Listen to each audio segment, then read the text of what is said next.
This is Nationwide 90 FM, owned and operated by Nationwide News Network Limited.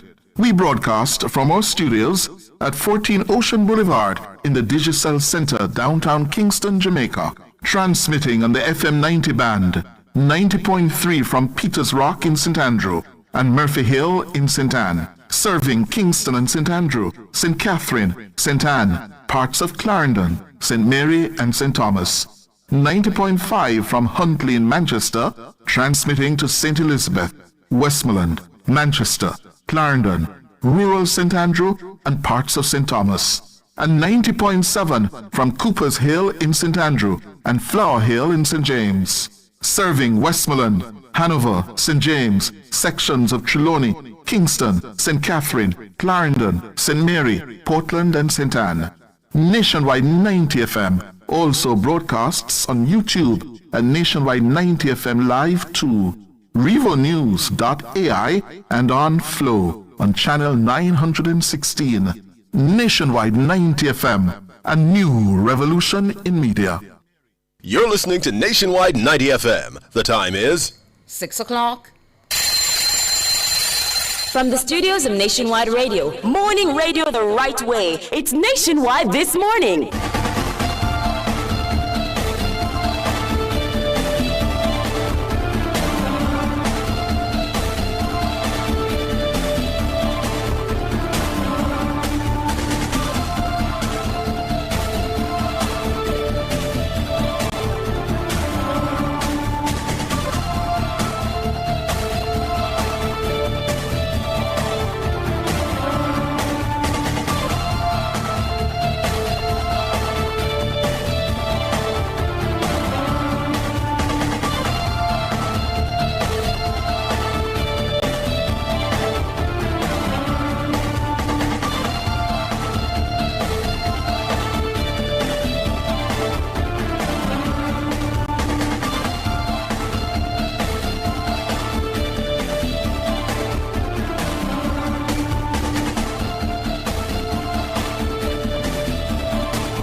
Very good morning to you.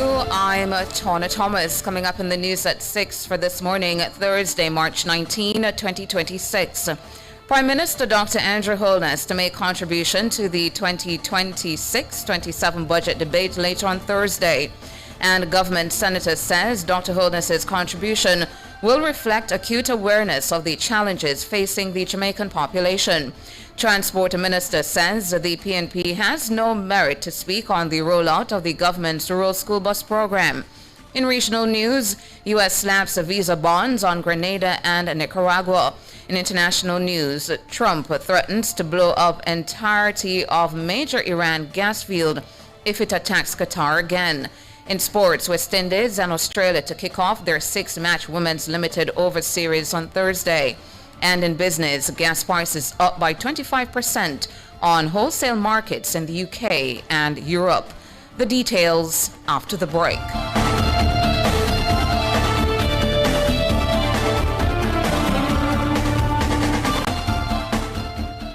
Super Center, everything for your home and more.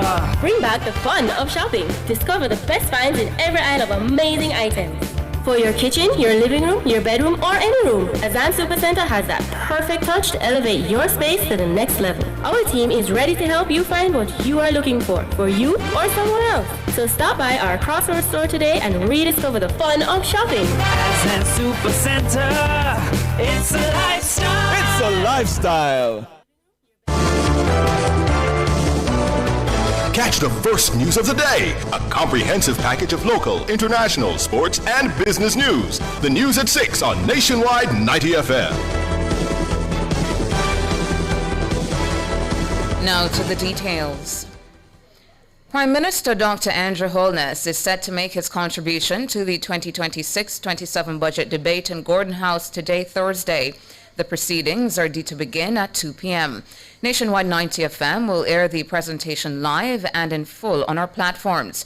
The presentation will cause changes to our program lineup. We will advise of those changes this afternoon. The Prime Minister's presentation will be followed by analysis from our studio panel led by anchor Tyrone Reed. Meanwhile, State Minister in the Office of the Prime Minister, Senator Abka Fitz-Henley, says Dr. Holness's contribution to the budget debate will reflect his acute awareness of the challenges facing segments of the Jamaican population.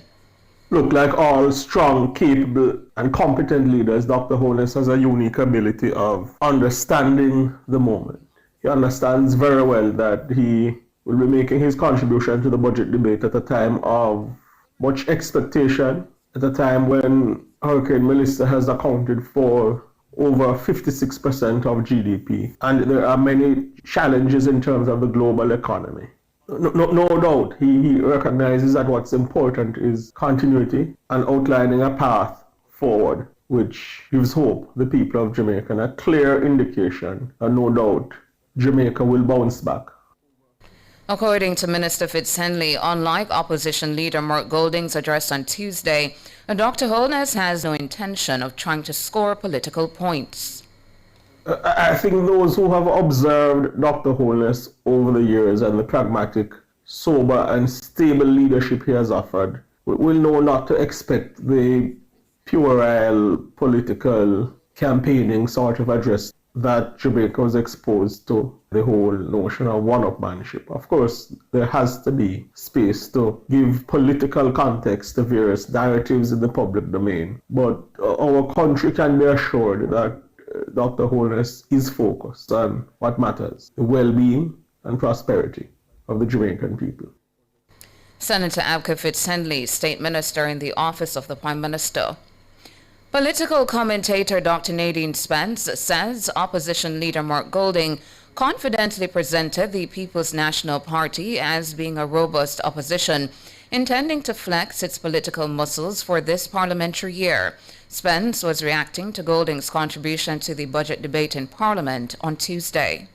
You didn't find a Mark Golding that was lacking in confidence or that was unsure about what the PNP was about to do or how they were positioning themselves in relation to the government. I think his presentation was pretty clear that the PNP intended to be a robust opposition. In fact, at the beginning of his presentation, when he spoke about the fact that the PNP comes to this parliamentary year in a better position than they were the last time, tells you that they're telling the government we are flexing our muscles even more than we flexed them in the last parliament. A shot in the arm by doubling the number of seats they have in I think he confidently stated where the PNP intended to put their foot. She adds that the aspect of Golding's presentation that personalized the struggles being faced by many Jamaicans months after the passage of Hurricane Melissa may have connected with a lot of people, but she says the presentation also contained several regurgitated election campaign talking points. I think the parts of it that sounded like campaigning and the restating of the same post-election points, perhaps there were some people who were thinking to themselves, are we going back to the same kind of antagonistic kind of narrative that existed before the election? And then I think for most of it, it was what we are used to hearing from the PNP. A lot of possible actions to take, but I don't think much analysis as to how we're going to afford it, especially since he had mentioned the post-Hurricane Melissa and the current war realities. Dr. Nadine Spence, a political commentator, she was speaking during Nationwide at 5 on Wednesday. Meanwhile, undergraduate student of political science and economics at Vassar College, Ronaldino McLean, described Golding's contribution to the budget debate as a star performance. I think he scored lots of political points in what was a star performance, in my view, resonated with different sections of the society at different points in his speech. So opening on some of the same antagonistic issues we saw in the campaign, such as the issues of Prime Minister's integrity, connect with the base. But then he also spoke to the discourse that's been on social media recently, those having to do with the situation between the governments of Jamaica and Cuba, and the Prime Minister, of course, accepting his salary increase, that the Prime Minister during the election season made much ado to say that he didn't accept the increase while Mark Golding did. McLean says he found Golding's presentation to be solution-oriented and a renewed sense of confidence in his leadership of the People's National Party. He provided lots of, I feel, innovative solutions to some of these crises and hardships that both the government and the people of Jamaica are facing. I think that it made for what was a solutions-oriented presentation and not just a lot of complaining. His presentation reminded me of some of the budget speeches that Andrew Holness would have given as opposition leader when the PNP was in power last time around. Rhetorically effective, strong, both in the prepared remarks and also in how he responded impromptu to the heckling on the other side. I think that it may not stave off the competition, but what it will do is renew a sense of confidence in his leadership if he does choose to continue from many of the MPs he has in the House. Ronaldinho McLean, undergraduate student of political science and economics at Vassar College. He was also speaking during Nationwide at 5 on Wednesday. Transport Minister Darrell Vaz says the opposition People's National Party PNP has no merit to speak on the rollout of the government's rural school bus program. He was responding to opposition leader Mark Golding, who criticized the bus service in his contribution to the 2026-2027 budget debate on Tuesday. The opposition's ride proposal was nothing more than a political stunt at the time, which, as we know, was rejected by the majority of well-thinking Jamaicans. The safety of our children was never a priority under their proposal. Neither was there any real system of accountability. Approximately 16,000 students are being transported by the rural school bus system, and millions of dollars in transportation costs are being saved by families. We are in the infancy stages of the rollout, and we will not be deterred. If it saves one life or one limb of a school child, then it will be worth it for me. I encourage Mark Golding and the PNP to desist from continuing the negative narrative towards the school bus system and allow it to roll out for the benefit of all Jamaicans. The government launched the bus service in September 2025, but in his budget presentation, Golding criticized the rural bus system as a tangled web being weaved by the government. He says the importing of 110 old buses for over $1 billion without following competitive procurement procedures was a very bad decision. Meanwhile, Minister Vaz says the rural bus service has not recorded any deaths since its rollout. I also want to highlight that after 7 months of operations, there has been not one student who has died or has had any serious injuries from any crashes involving the rural school bus program. And that is to be applauded. We hope and pray that that continues because, as we know, safety is paramount to this program. Darrell Vaz, Minister of Transport. Opposition leader Mark Golding is reiterating the People's National Party's call for a complete reform of the government's current procurement process. The bureaucracy of the country must shift to a pro-growth philosophy and practice. The procurement system urgently needs to be reformed so that it does not unduly delay the execution of projects and programs.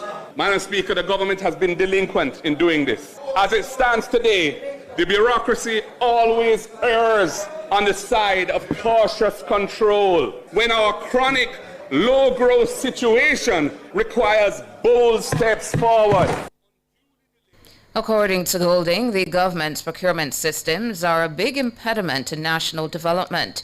He says on a yearly basis, the capital budget is significantly reduced due to the government's failure to execute capital expenditures on a timely basis.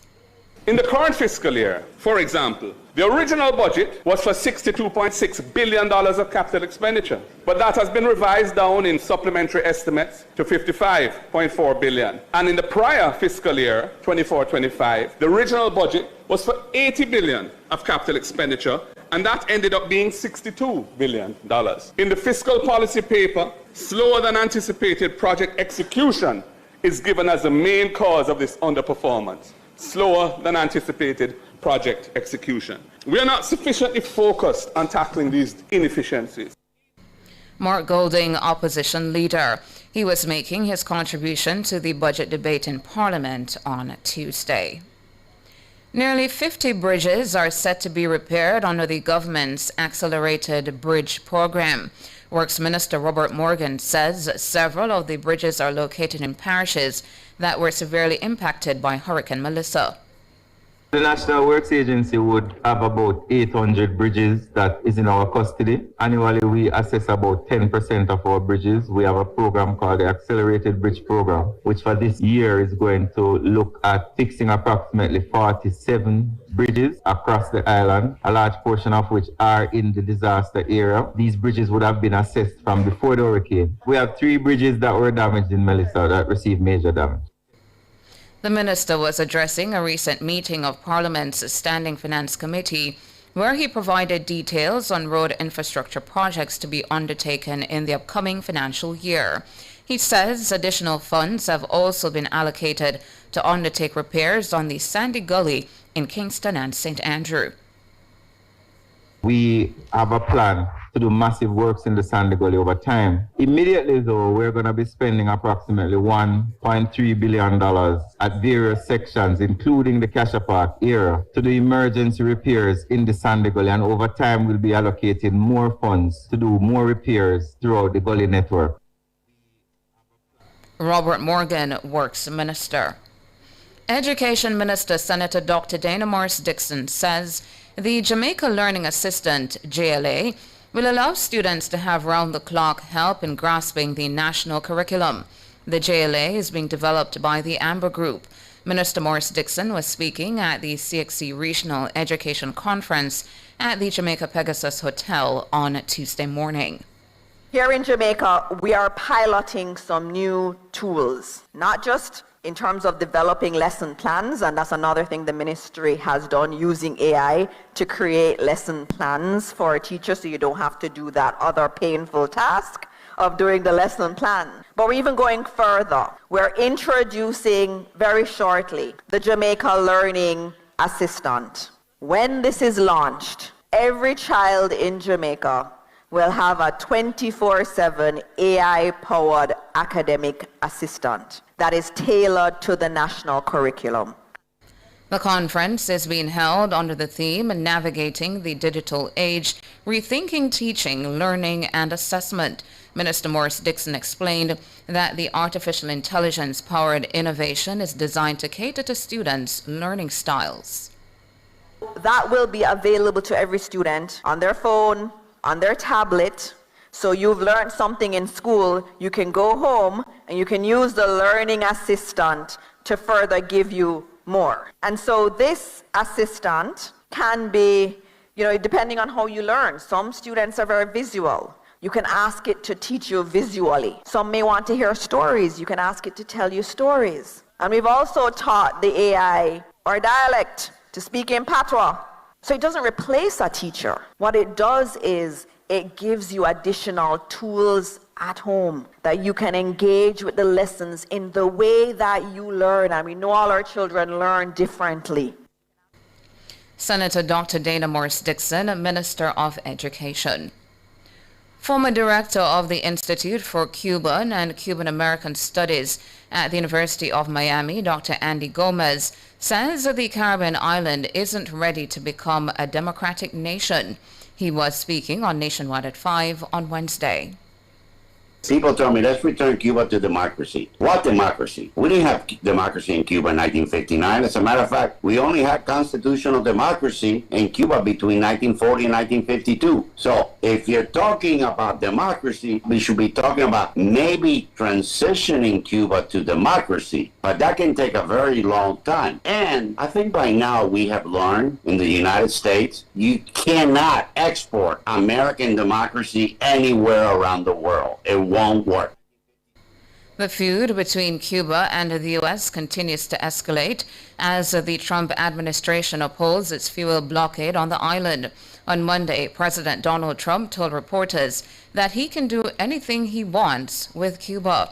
But Cuban President Miguel Diaz-Canel hit back on Wednesday, saying the U.S. intends to seize Cuba and then make the island surrender. Diaz-Canel asserted that any external aggressor will be met with an impregnable resistance. Dr. Gomez says President Trump's threats cannot be taken seriously. I wouldn't take serious anything that comes to foreign policy when it comes to Donald Trump. I mentioned that he was going to take Greenland, he was going to run Venezuela, the mullahs, after we assassinated the Ayatollah in Iran, that we're going to consult with him as to who the next leader of Iran. So he says these things without really having any sound judgment, if you will, and making sense. So I just take it for what it is. Dr. Andy Gomez, a former director of the Institute for Cuban and Cuban American Studies at the University of Miami. And that's it for the local segment of the news. Up next, regional and international.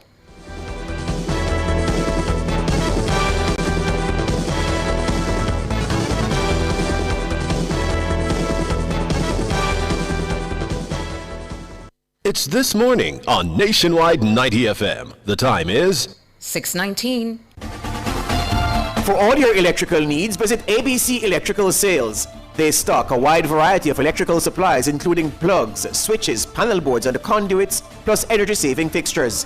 ABC Electrical Sales stocks brands like GE, Siemens, Philips, Cutler Hammer, and Allen Bradley. They also offer free island-wide delivery just to suit your needs. Visit them at Shop 8, Hagley Park Plaza, Kingston 10, or call 876-754-3714-5 or 876-754-3825-8. ABC Electrical Sales, for a better choice in the electrical business. The regional and international news roundup is brought to you by Hanes Underwear. Cool, comfortable clothing all day long.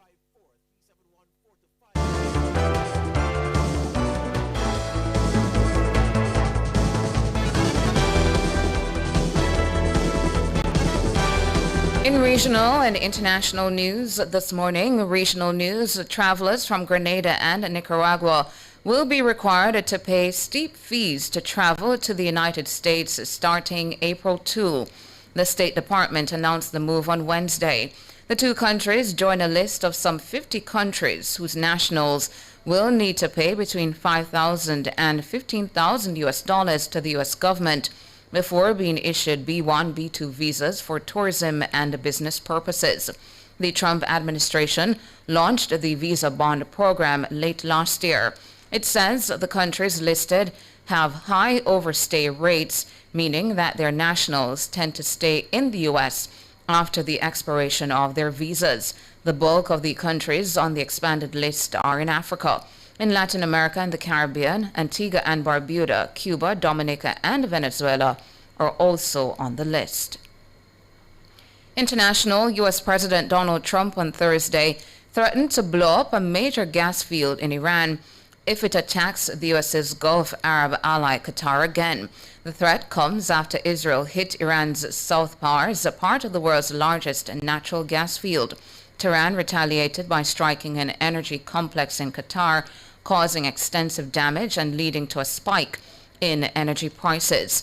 Israel has not officially confirmed its attack on the gas field, and the U.S. president says the U.S. knows nothing about its ally, which he says had lashed out at Iran out of anger for what has taken place in the Middle East. Conflict across the region continues after the U.S. and Israel launched wide-ranging strikes on Iran on February 28. And that's it for regional and international. Up next, sports. The regional and international news roundup was brought to you by Hanes Underwear. Cool, comfortable clothing all day long. Every day, Rosie has a glass of fruit drink with breakfast, an energy drink on the way to work, a flavored water with lunch, and 2 glasses of soda with dinner, which adds up to more than 50 teaspoons of sugar a day. And all that extra sugar could bring on obesity. Are we drinking ourselves sick? 71% of Jamaicans support a tax on sugary drinks. Help tackle obesity and protect our children's future. A message from the Heart Foundation of Jamaica. I only have Hanes. Make yourself comfortable in authentic Hanes underwear. Nothing beats the never out of style ultra soft 100% premium cotton Hanes underwear. Hanes Comfort Fit V, crew neck and A shirts, absorbent Hanes socks, Comfort Flex Hanes boxer briefs for men, and stylish itch-free Hanes underwear for women and kids. Make yourself comfortable this holiday season, inside, out, and underneath with Hanes underwear for that cool all-day comfort everyone deserves. I only have Hanes for you. Gee, you know say Mikey no come? Hold on. No, sir. That sound like consumption. What that? Tuberculosis, aka TB. Now all time something that. After nobody not get that again. So you think TB still the boat? If you have a cough for more than 2 weeks with fever, night sweats, and weight loss, go to your doctor or health center and get tested now. Let's be vigilant and stop the spread of TB infections. A message from the Ministry of Health and Wellness.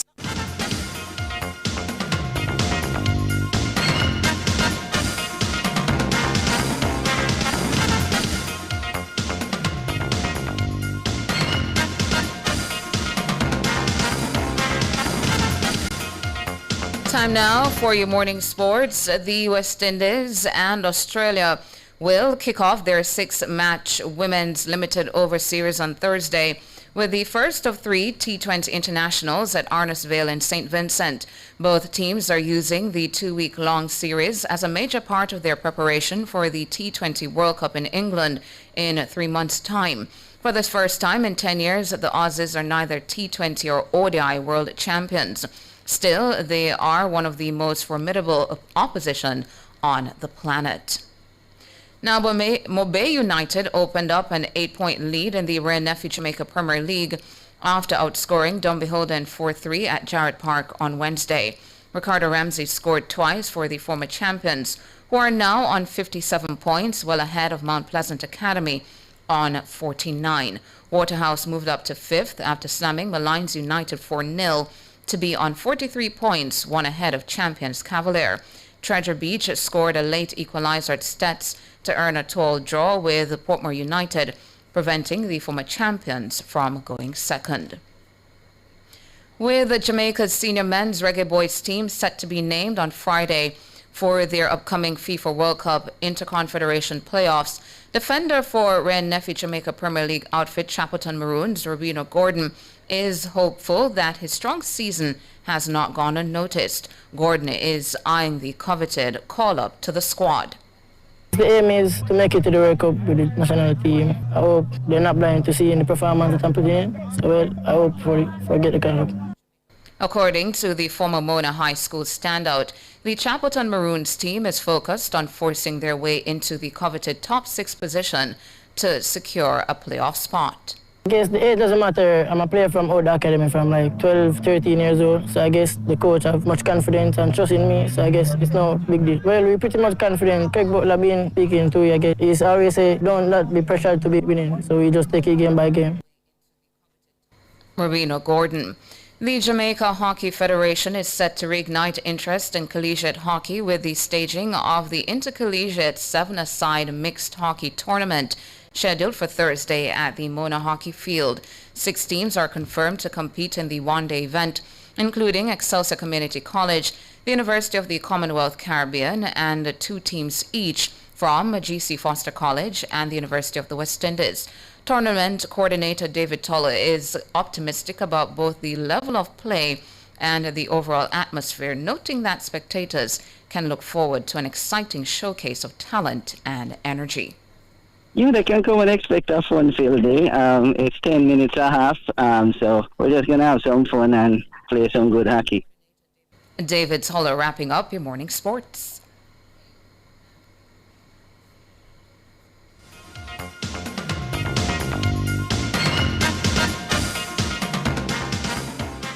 The Leadership Conference of Choice is back.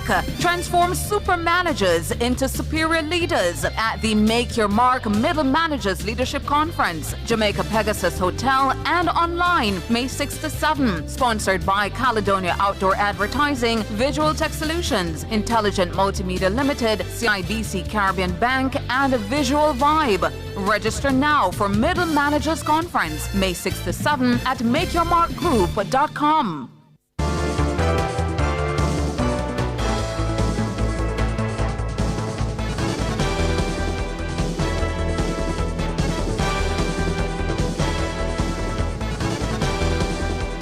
In business this morning, oil and gas prices have risen sharply after fresh strikes hit energy infrastructure in the Middle East, including Qatar's main gas facility. Gas prices jumped by about 25% on wholesale markets in the UK and Europe in early trading before easing slightly. The price of gas in Europe is more than double the level seen before the US-Israeli war with Iran began. Oil is also trading higher, with Brent crude jumping 10% to above $119 a barrel at one point before slipping back. Natural gas prices are currently up about 25% to around 175 pence per therm. The jump comes after Iran's South Pars gas facility, one of the world's largest natural gas fields, was hit on Wednesday evening. Iran retaliated by targeting a major liquefied natural gas export facility in Qatar, causing extensive damage, raising concerns over the global energy supply. Locally, Kintar Holdings Limited says it has entered into a binding agreement to acquire 100% of the issued shares of O Media Services Limited. O Media is an outdoor advertising and branding company operating in Jamaica. In a statement on the Jamaica Stock Exchange website, Kintar advised that upon completion of the deal, the operations of O Media will be integrated under Visual Vibe, Kintar's media subsidiary. It says the move is part of the company's strategic preparation for the planned Visual Vibe initial public offering. Visual Vibe currently operates as a digital out-of-home platform.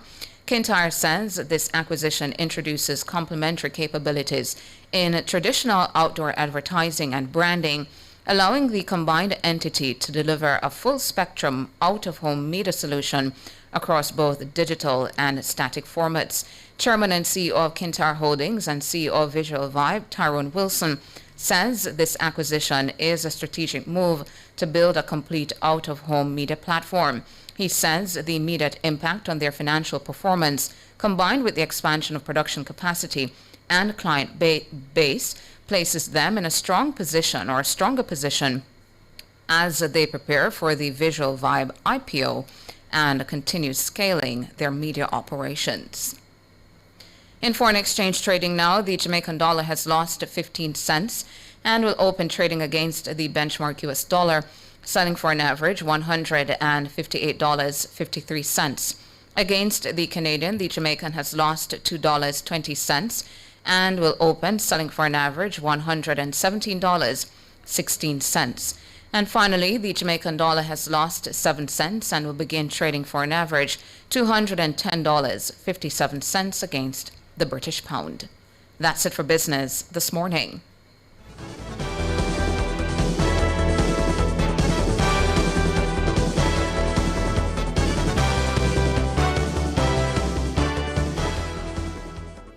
Register your property or update an existing title through the Land Administration and Management Division.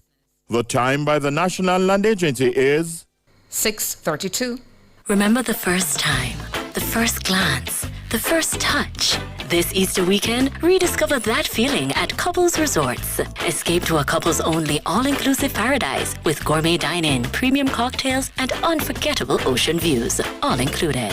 Jamaican residents can celebrate your Easter escape with exclusive rates from $405 USD per night, valid through April 30th. Visit couples.com/residents. Couples Resorts, like the first time, every time. Commercial spaces for you. Parks and attractions for you. Housing and residential developments for you. Beautiful rental properties for you. Improving quality of life through infrastructure development across Jamaica for you. The Urban Development Corporation, making development happen for you. Brought to you by the Urban Development Corporation. UDC for you.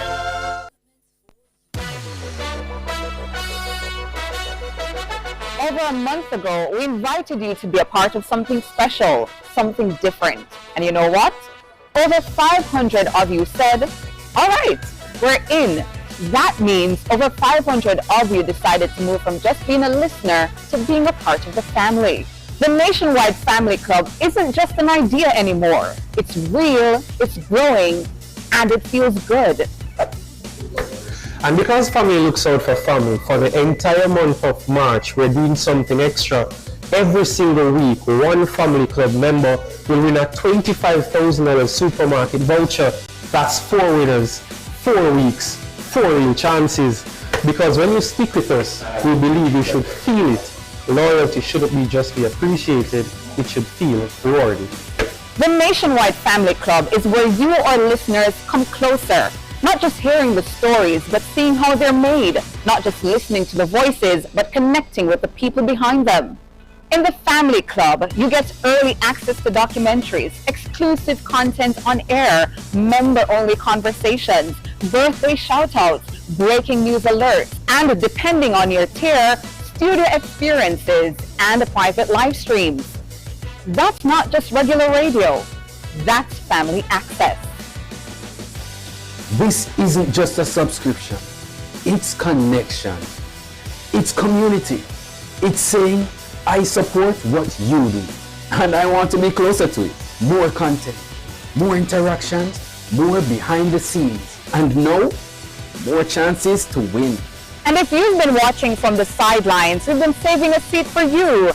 Join today, be a part of the first 1,000 family members, and this March, you could be one of 4 people walking away with a $25,000 supermarket voucher. Go to patreon.com/Nationwide News Network, the Nationwide Family Club, closer than radio, stronger than ever, and growing with you, our family.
So humble, never touch the lion. I'm walking through this valley of test, and I've never been a weak caught in the wilderness. The power of God preserves life, guiding in all I do. So treading through the heights and the depths, we trample frustration and we conquer stress. Power of God preserves I and guides in all I do. So the evils that mean me harm can go back where they came from. No demonic words performed shall prosper. Yeah, I tell the Obia and the science man come. Squeeze the lion palm. No demonic works performed shall prosper.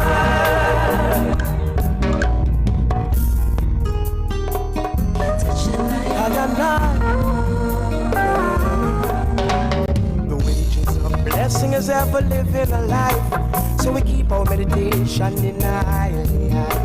We'll weather the storm and put up a fight, 'cause we can do anything. And should you feel like giving up, let the strength of your ancestors fill your cup. The power of God preserves I and guides in all I do. So all the evils that mean me harm can go back where they came from. No demonic words performed shall prosper.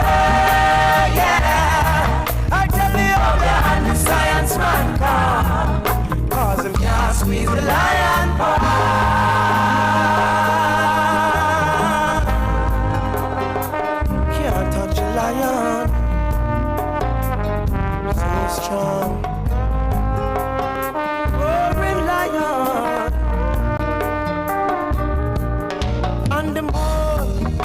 them a idle up. At the more, them business wild up. Yes, the more, them come with science. No, them can't break the heart of a lion. The more, them a idle up. At the more, them business wild up. The power of God preserves I and guides in all I do. So all the evils that mean me harm can go back where they came from. No demonic works performed shall prosper. Yeah, I tell you, behind the science man come, 'cause him can't squeeze the lion palm. No demonic works performed shall prosper.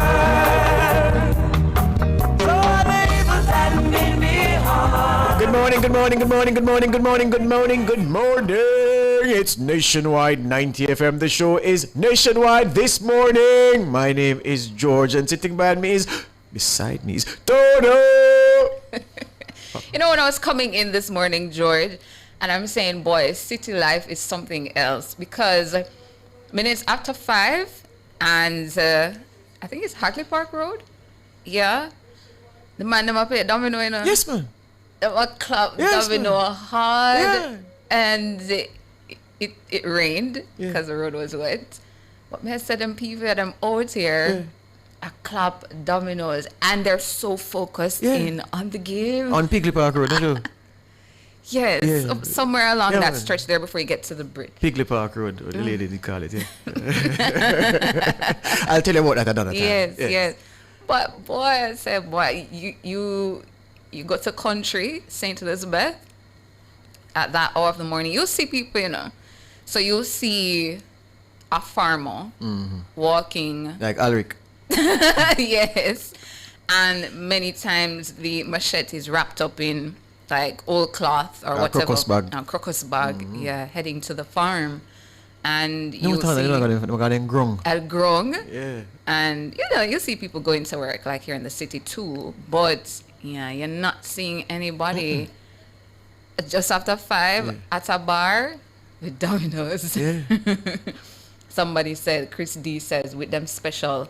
Yeah, I didn't keenly look to see if there was any special out, because that has a particular color. Yeah, man. Something I smoke, something I drink. Right. Domino clap. Right.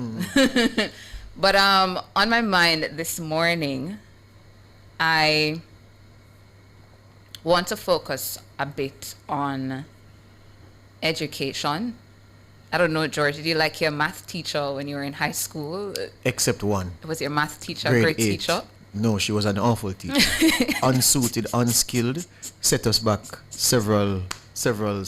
Actually, grade 9. Yeah. Her name started with S. I'm not call her name, but she was the worst And it was teacher a I've ever matter come of- across.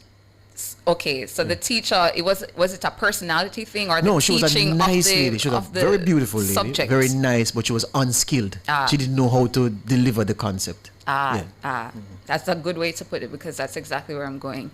Can I also say as well a special good morning to my math teacher at Hampton? So I had the same math teacher From first form? from first form. What? Yes. I had a different one every year, except for Miss Nevers, who doubled up. Miss Nevers was the best, but yeah, Same math teacher, Mr. Whittle, from first form right to fifth form. Brilliant teacher, wonderful with concepts. So somebody like me who, boy, but he's slow Yeah. with math, and he did such a fantastic job that at the end of my time at Hampton doing CSEC, and I got a grade 2. Clock that. For somebody who was so bad at math. So brilliant teacher. On my mind this morning, and for the YouTubers as well, YouTubers, if it is that you had a great, fantastic math teacher, feel free to pop the person's name in the chat. But on my mind this morning, a lot of us, you know, are talking about this matter of artificial intelligence in teaching and learning in Jamaica. And this week, we here at Nationwide reported on the launch of the Jamaica Learning Assistant, JLA. It's a 24/7 AI-powered academic tool designed for students supporting the national curriculum and prioritizing special need learners. And this initiative aims to provide tailored learning support. And recently, too, UNESCO held workshops in Kingston regarding safe AI use and gender-based violence.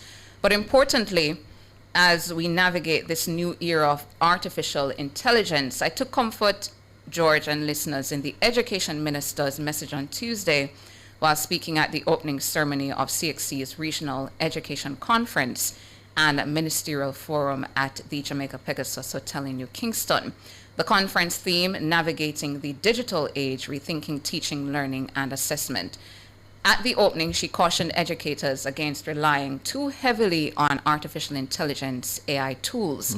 Now, while acknowledging the benefits of digital transformation and incorporation of AI, Minister Morris Dixon closed her message by urging educators to avoid an over-reliance on AI tools. She said, while regional thought leaders must create systems that prevent AI, that create systems that you use AI, it shouldn't replace critical thinking. So she's not saying it mustn't be used, because AI can be quite valuable, but it shouldn't replace the educator and natural ability. It shouldn't replace educators and students applying themselves first, thinking and being creative, then using the AI as a tool to support what you're doing. And I speak of educators and students applying themselves in the era of AI because this week, George, I saw a video was shared with me of an educator who went outside of the box to deliver lessons on angles during his math class at a primary school. And that video was recorded by one of his little ones, and it's resonating with me. And the teacher is Roman Griffiths, a primary school math teacher. And I want to play back this morning a snippet of that video of Mr. Roman Griffiths, a primary school math teacher, and how he delivered lessons in math about angles. So he was introducing the concept for the first time to his students, his little ones, boys and girls, but he didn't stay in the classroom. I don't know if he has whiteboard or he's still using the blackboard and chalk. I don't know what's at that school. We're still trying to establish what primary school it is. But he went outside of the box, took them outside of the classroom setting, outside of the tables and chairs and the board, went outside, and this is what Roman Griffiths, this primary school math teacher, did. So Jermaine is telling me that he's still trying to pull up that video. But basically, in the meantime, he went outside, George and listeners. He took off his shoes. He was dressed in a white long sleeve shirt, tie, black pants. I believe he was wearing his glasses. And he went outside on the grounds, laid on the ground, and said, "What is this?" So if you're over on YouTube, Nationwide 90 FM Live 2, you can see me doing this particular angle. In Lidong. Yeah. And did this. And the little one said, "Right angle, sir." Bad. And he kept on, doing different shapes on the ground. And the students were all participating. They were well engaged.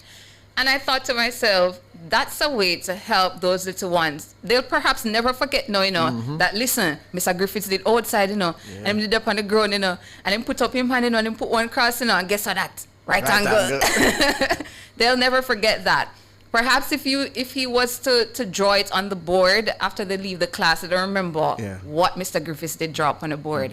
But for a lot of students, when it comes to math, a lot of kids in Jamaica, they dread math, including myself. That was me when I was going to school.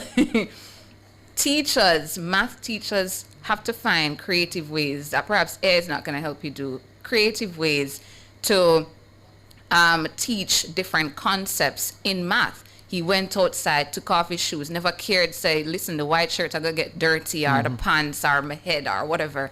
He was more focused on the fact that, listen, my little ones need to grasp this new concept about angles, and this is how I'm going to do it. And the way they were participating clearly shows that they were grasping it. So in his caption, he said, in part, lessons on types of angles. Well, they got the concept. Tomorrow is the application process. So they've grasped the concept. Tomorrow, he says, now they're going to apply it in their books. And this is clearly a teacher, again, who realized the kind of learners he was working with and the need to leave the brick classroom to better help his students understand a new math concept. And a good teacher's efforts, just as how I'm mentioning it this morning, has not gone unnoticed, because he did post this, George, on TikTok. And just if I could grab 2 comments that stood out to me. One of them said, some of our teachers are so dedicated to their students. Parents, you all need to acknowledge, respect, appreciate, and commend these type of teachers, and enforce it in your children that they must respect their teachers. Sir, I admire technique for getting them to participate with attention, all when one is trying to be funny. Mm-hmm. And another said, the sacrifices teachers make just to ensure our kids learn. Teachers are an invaluable asset to the growth of our nation. I salute you, sir, and appreciate the lengths you've gone to this far. Imagine those sacrifices that are not seen. And I wanted you to see it this morning. We're having a bit of a difficulty with playing the video, but perhaps a little later on, we'll play for you.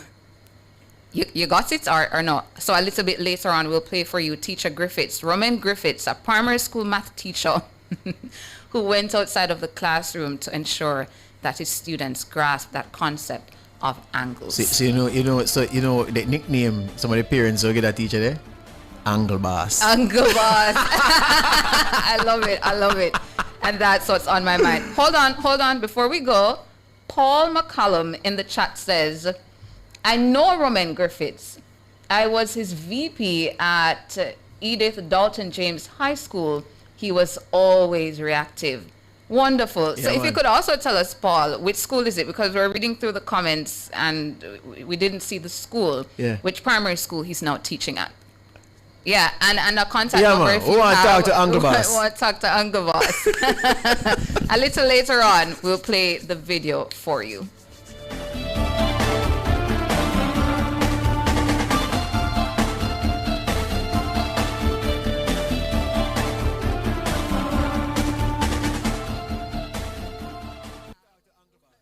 It's This Morning on Nationwide 90 FM. The time is 6:51. JPS and Partners Cooperative Credit Union offers financial solutions for every stage in your life: savings, auto loans, mortgages, and more. The Temperature by JPS and Partners Cooperative Credit Union, your financial partner for life, is 25 degrees Celsius in Kingston, 24 degrees Celsius in Montego Bay, 18 degrees Celsius in Mandeville. Morning after morning, you've made Nationwide 90 FM part of your routine. So let's take this connection one step closer. Join the Nationwide 90 FM Family Club and be part of it officially on Patreon. Family.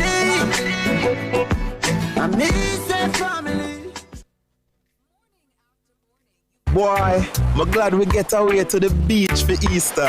I'm glad you bring the Maxfield Easter bun. One thing connect them all. Maxfield for maximum satisfaction. Order by WhatsApp at 455-0144. The Jamaica Customs Agency is ready and set to go to Montego Bay, St. James. This Friday, March 24, Customs meets the community. The Town of the Community Tour edition. Join us at our first stop, Witter Village at 9:30 a.m. Then on Barnett Street at Consumers Meets Plus. Catch us at Fairview Town Center beside Progressive Foods. And afterwards, the grand finale is at 3 p.m. in Sam Shop Square. Come, get lots of information and enjoy the entertainment and leave with prizes and giveaways. That's Customs meets the community this Friday, March 20 in St. James as Montego Bay comes back alive.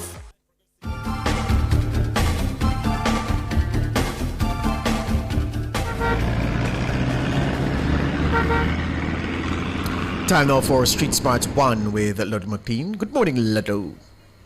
Morning, George and talking mathematicians. George is George. Good morning, Ludlow.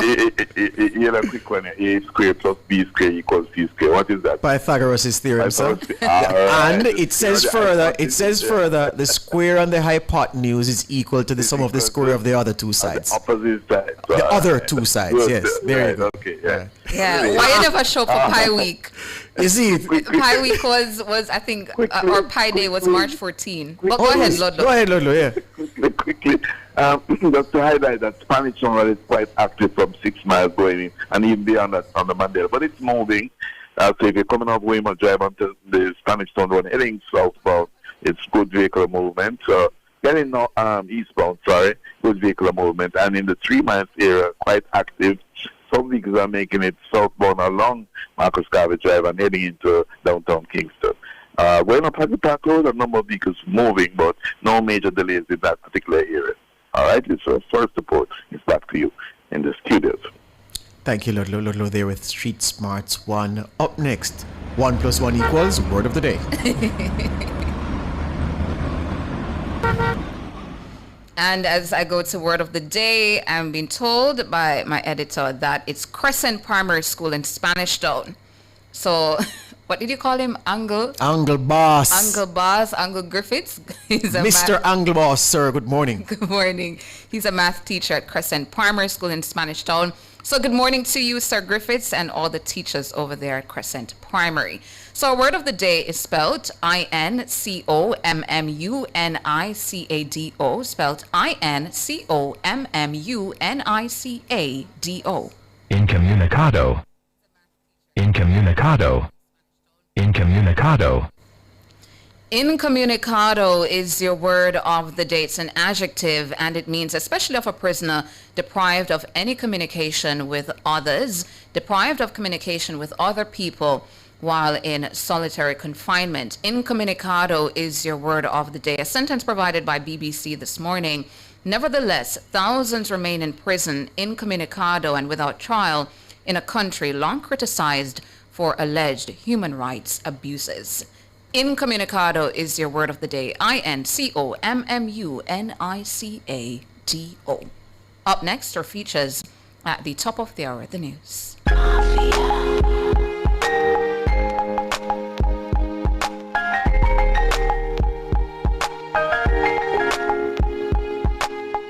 As we journey through life, it's natural to accumulate possessions, mementos from travels, gifts from loved ones, and items we've collected over the decades. However, holding on to too many things can lead to physical clutter and mental unrest. Studies have shown that decluttering can reduce stress and anxiety, creating a more serene living environment. Minimalism isn't about living with nothing. It's about living with what truly adds value to your life. By focusing on essential and cherished items, you can create a space that reflects your current needs and desires. This shift can help in improving your mental clarity and a greater sense of control over your environment. Start small. Begin with a single drawer or closet. Tackling small areas can provide a sense of accomplishment and motivate you to continue. The 4-box method. Label 4 boxes as keep, donate, sell, and discard. As you sort through items, place each into the appropriate box. This method helps in making clear decisions about what stays and what goes. Cherish memories digitally. For sentimental items that occupy space, consider taking photographs and storing them digitally. This way you preserve the memory without the physical clutter. Set realistic goals. Allocate specific times for decluttering sessions and don't rush the process. Remember, it's about progress, not perfection. A concept gaining popularity is the Swedish practice of dödsandning, or death cleaning. It's a process of decluttering with the intent of easing the burden on loved ones in the future. While the term might sound morbid, it's truly about reflecting on what items are meaningful and ensuring your possessions don't become a hassle for family members later on. Embracing minimalism can lead to financial benefits too. Selling unneeded items can provide extra income, and reducing unnecessary purchases saves money. Moreover, a clutter-free environment can decrease the risk of accidents, contributing to better physical health. Decluttering isn't just about tidying up. It's a transformative journey that allows you to focus on what truly matters. By letting go of the excess, you make room for experiences, relationships, and joys that enrich your life. Fearless and fair. Nationwide 90 FM. If you recognize these 7 characteristics within yourself, you should never consider going into business or becoming a hustler or an entrepreneur. This is Lifestyle Pages on immature traits. 1. You are moody and irritable almost all the time. 2. You're always complaining and behaving like you're always the victim, and you are angry at the world as if the world owes you something. An immature person is usually selfish, inconsiderate, and sometimes even dishonest. An immature person is recognized as someone who is occasionally mean and cruel and is hostile to others. An immature person, regardless of age, can be lazy and irresponsible. They're usually only interested in themselves. Those who refuse to grow up and remain immature are dependent on others for approval, opinions, and judgment. These types of individuals are often incapable of making decisions and are generally unsuitable for management roles. I'm Valerie, and those were Lifestyle Pages. Nationwide 90 FM, continuing the tradition of fair, fearless, and factual reporting. Jamaica, let's make road safety a priority. Slow down, stay focused. Remember, every life matters. The time brought to you by the JIS is... News time, 7 o'clock. One nation, one purpose. To rebuild stronger than before. Build it to last with tools and equipment from National Supply. The temperature by National Supply is... 25 degrees Celsius in Kingston, 24 degrees Celsius in Montego Bay, 18 degrees Celsius in Mandeville. The most credible news in the morning. The news at 7 on Nationwide 90 FM. Coming up in the news this morning, today, Thursday, March 19, 2026, Prime Minister Dr. Andrew Holness to make his contribution to the budget debate later on Thursday. And Government Senator Abka Fitz-Henley says Dr. Holness's contribution will reflect acute awareness of the challenges facing Jamaicans. The Transport Minister says the PNP is not qualified to comment on the rollout of the rural school bus program. And in international news, Trump threatens to blow up the entirety of major Iran gas field if it attacks Qatar again.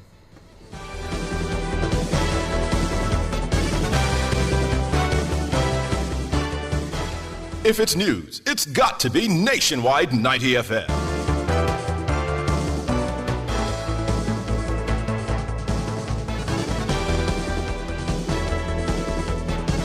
Now to the details.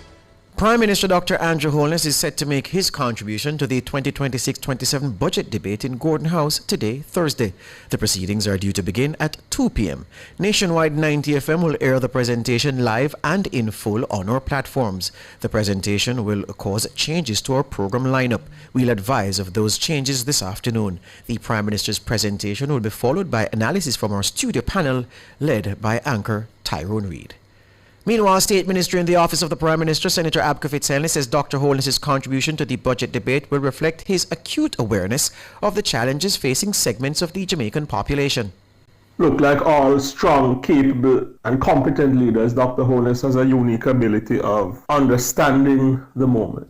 He understands very well that he will be making his contribution to the budget debate at a time of much expectation, at a time when Hurricane Melissa has accounted for over 56% of GDP, and there are many challenges in terms of the global economy.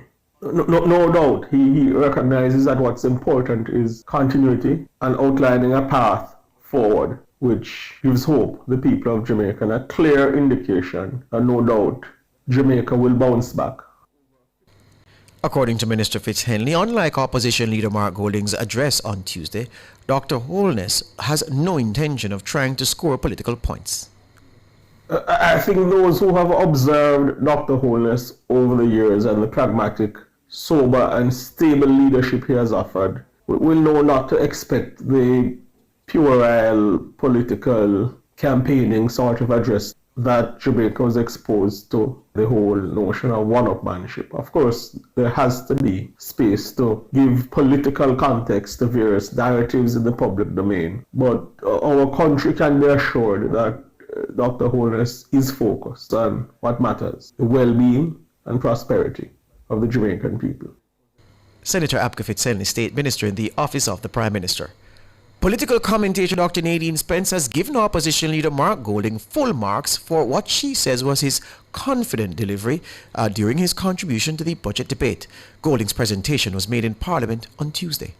You didn't find a Mark Golding that was lacking in confidence or that was unsure about what the PNP was about to do or how they were positioning themselves in relation to the government. I think his presentation was pretty clear that the PNP intended to be a robust opposition. In fact, at the beginning of his presentation, when he spoke about the fact that the PNP comes to this parliamentary year in a better position than they were the last time, tells you that they're telling the government we are flexing our muscles even more than we flexed them in the last parliament. A shot in the arm by doubling the number of seats they have in I think he confidently stated where the PNP intended to put their foot.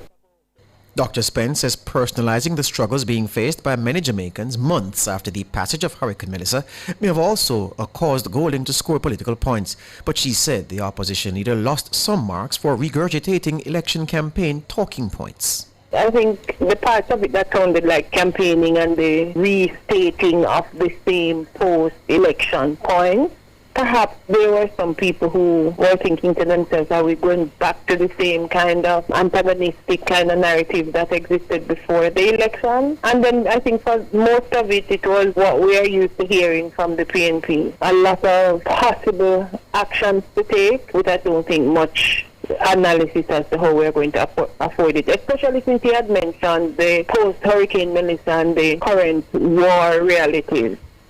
Dr. Nadine Spence, political commentator, she was speaking on Nationwide at 5 on Wednesday.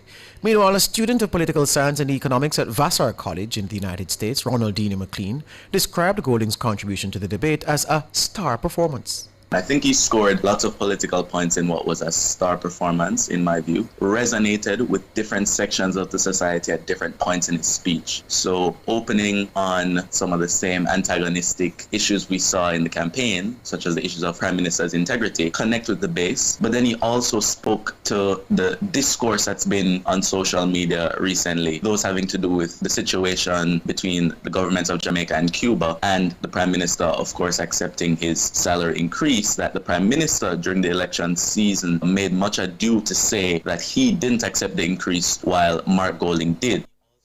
McLean says he found the opposition's leader's presentation to be solution-oriented. He says Golding appeared to have a renewed sense of confidence in his leadership of the PNP.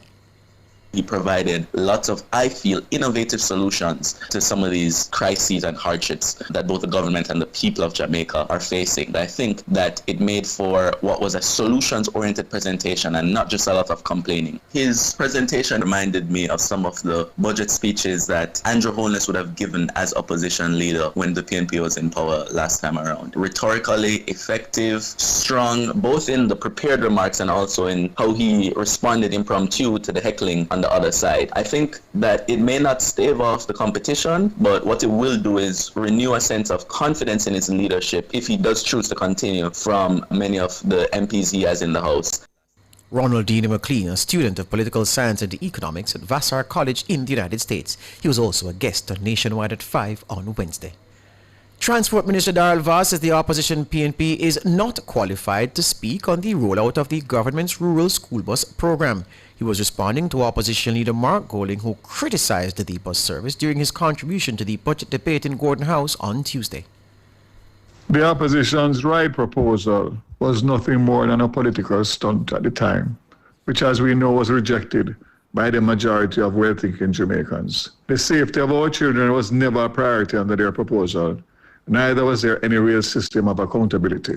Approximately 16,000 students are being transported by the rural school bus system, and millions of dollars in transportation costs are being saved by families. We are in the infancy stages of the rollout, and we will not be deterred. If it saves one life or one limb of a school child, then it will be worth it for me. I encourage Mark Golding and the PNP to desist from continuing the negative narrative towards the school bus system and allow it to roll out for the benefit of all Jamaicans. The government launched the bus service in September 2025, but in his budget presentation, Golden criticized the service as a tangled web being weaved by the government. He says the importation of 110 old buses for over $1 billion without following competitive procurement procedures was a bad decision. Vaz says the bus service has not recorded any deaths since its rollout. I also want to highlight that after 7 months of operations, there has been not one student who has died or has had any serious injuries from any crashes involving the rural school bus program. And that is to be applauded. We hope and pray that that continues because, as we know, safety is paramount to this program. Daryl Vaz, Transport Minister. Nearly 50 bridges are set to be repaired under the government's Accelerated Bridge Program. Works Minister Robert Morgan says several of the structures are located in parishes that were severely impacted by Hurricane Melissa. The National Works Agency would have about 800 bridges that is in our custody. Annually, we assess about 10% of our bridges. We have a program called the Accelerated Bridge Program, which for this year is going to look at fixing approximately 47 bridges across the island, a large portion of which are in the disaster area. These bridges would have been assessed from before the hurricane. We have 3 bridges that were damaged in Melissa that received major damage. The minister was addressing a recent meeting of Parliament's Standing Finance Committee, where he provided details on road infrastructure projects to be undertaken in the upcoming fiscal year. He says additional funds have also been allocated to undertake repairs on the Sandy Gully in Kingston and St. Andrew. We have a plan to do massive works in the Sandy Gully over time. Immediately though, we're going to be spending approximately $1.3 billion at various sections, including the Cassia Park area, to do emergency repairs in the Sandy Gully, and over time we'll be allocating more funds to do more repairs throughout the gully network. Robert Morgan, Works Minister. Education Minister, Senator Dr. Dana Morris-Dixon says the Jamaica Learning Assistant, JLA, will provide students with access to round-the-clock help in understanding the national curriculum. The program is being developed by the Amber Group. Minister Morris-Dixon was speaking at the CXC Regional Education Conference ceremony at the Jamaica Pegasus Hotel in St. Andrew on Tuesday morning. Here in Jamaica, we are piloting some new tools, not just in terms of developing lesson plans, and that's another thing the ministry has done, using AI to create lesson plans for a teacher so you don't have to do that other painful task of doing the lesson plan. But we're even going further. We're introducing very shortly the Jamaica Learning Assistant. When this is launched, every child in Jamaica will have a 24/7 AI-powered academic assistant that is tailored to the national curriculum. The conference is being held under the theme, Navigating the Digital Age, Rethinking Teaching, Learning and Assessment. Minister Morris-Dixon explained that the artificial intelligence-powered assistant is designed to cater to individual learning styles. That will be available to every student on their phone, on their tablet. So you've learned something in school, you can go home and you can use the learning assistant to further give you more. And so this assistant can be, depending on how you learn. Some students are very visual. You can ask it to teach you visually. Some may want to hear stories. You can ask it to tell you stories. And we've also taught the AI or dialect to speak in patois. So it doesn't replace a teacher. What it does is it gives you additional tools at home that you can engage with the lessons in the way that you learn. And we know all our children learn differently. Senator Dr. Dana Morris-Dixon, she's the Minister of Education. Former Director of the Institute for Cuban and Cuban American Studies at the University of Miami, Dr. Andy Gomez, says the Spanish-speaking island isn't ready for democracy. He was speaking on Nationwide at 5 on Wednesday. People tell me, let's return Cuba to democracy. What democracy? We didn't have democracy in Cuba in 1959. As a matter of fact, we only had constitutional democracy in Cuba between 1940 and 1952. So if you're talking about democracy, we should be talking about maybe transitioning Cuba to democracy. But that can take a very long time. And I think by now we have learned in the United States, you cannot export American democracy anywhere around the world. It won't work. The feud between Cuba and the U.S. continues to escalate as the Trump administration maintains its fuel blockade on the island. On Monday, President Donald Trump told reporters he can do anything he wants with Cuba. But Cuban President Miguel Diaz-Canel hit back on Wednesday, saying the U.S. only intends to seize Cuba to make the island surrender. Diaz-Canel asserted that any external aggressor will be met with an impregnable resistance. Dr. Gomez says President Trump's threats cannot be taken seriously. I wouldn't take serious anything that comes to foreign policy when it comes to Donald Trump. I mentioned that he was going to take Greenland, he was going to run Venezuela, the mullahs, after we assassinated the Ayatollah in Iran, that we're going to consult with him as to who the next leader of Iran. So he says these things without really having any sound judgment, if you will, and making sense. So I just take it for what it is. Dr. Andy Gomez, former director of the Institute for Cuban and Cuban-American Studies at the University of Miami. The Ministry of Health and Wellness says effective immediately, the card provided by the National Health Fund, NHF card, will now offer subsidies for the treatment of heart failure, chronic obstructive pulmonary disease, COPD, bladder cancer, and inflammatory bowel disease, IBD. The announcement was made at a launch event held on Wednesday at S Hotel in New Kingston. Mahiri Stewart has that story. The expansion means the number of conditions covered has increased from 24 to 28. The NHF notes that the 28 conditions also represent 80% coverage of the main conditions defined by the World Health Organization as chronic illnesses. It also introduces a subsidy of $7,500 once per year for echocardiograms and broadens access to prostate-specific antigen PSA testing. Men aged 40 to 75 years enrolled with the NHF for prostate cancer are now eligible for up to 4 PSA tests annually, spaced at least 90 days apart, with the existing subsidy of $1,920 per test unchanged. Health and Wellness Minister Dr. Christopher Tufton said the initiative represents a targeted investment in managing the country's growing burden of chronic disease. He notes that this expansion is done through additional expenditure of $234 million. He says of that figure, $55 million is allocated to heart failure, $60 million to chronic obstructive pulmonary disease, COPD, $29 million for IBD, and $19 million for bladder cancer. Dr. Tufton says the move was in response to the reality of over 100,000 Jamaicans suffering from heart failure each year, as well as over 35,000 Jamaicans living with COPD. Jamaicans may access NHF card benefits through 549 pharmacies and 220 diagnostic providers across the island. The fund also operates 20 NHF card centers where individuals may enroll in the program. Mahiri Stewart for Nationwide News. Thank you, Mahiri. Time now to go overseas. U.S. President Donald Trump on Thursday threatened to blow up a major gas field in Iran if that country attacks the U.S.'s Gulf Arab ally Qatar again. The threat comes after Israel hit Iran's South Pars, part of the world's largest natural gas field. Tehran retaliated by striking an energy complex in Qatar, causing extensive damage and leading to a spike in global energy prices. Israel has not officially confirmed its attack on the gas field. And the U.S. president says that the U.S. knows nothing about its ally, which he says had lashed out at Iran out of anger for what has taken place in the Middle East.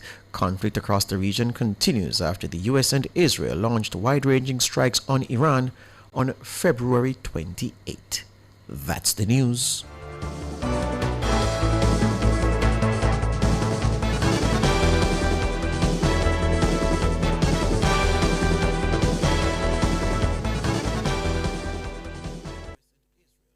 Sign up for the JN Money Card. It's safe, convenient, and free.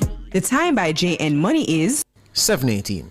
Rent or buy your hurricane supplies from Total Tools. Visit 102 Main Street, Oterius, 34 Slipe Road, Kingston 5, or Lot C6, Drax Hall, St. Anne's Bay. The temperature brought to you by Total Tools Jamaica is 26 degrees Celsius in Kingston, 24 degrees Celsius in Montego Bay, 19 degrees Celsius in Mandeville. Remember the first time, the first glance, the first touch. This Easter weekend, rediscover that feeling at Couples Resorts. Escape to a couples-only all-inclusive paradise with gourmet dine-in, premium cocktails, and unforgettable ocean views, all included. Jamaican residents can celebrate your Easter escape with exclusive rates from $405 USD per night, valid through April 30th. Visit couples.com/residence. Couples Resorts, like the first time, every time. The heart of Jamaica moves to a beat. This year, it's the same heartbeat of community, guiding hands with the sound of resilience. To rebuild, that same slice is now wrapped in a different story for a community in need. Taste the cheese, taste the beat of Jamaica. Buy Tasty Cheese today in store. Help rebuild Jamaica. The Jamaica Customs Agency is ready and set to go to Montego Bay, St. James.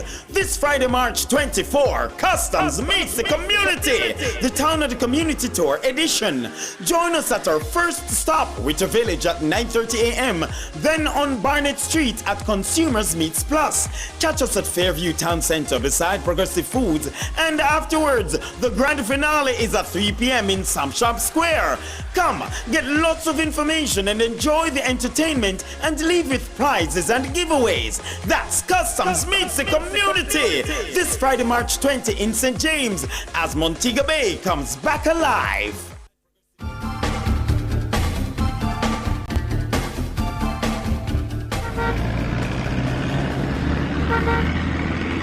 Time now for Street Smarts 2 with Lolo McLean. Good morning again, Lolo.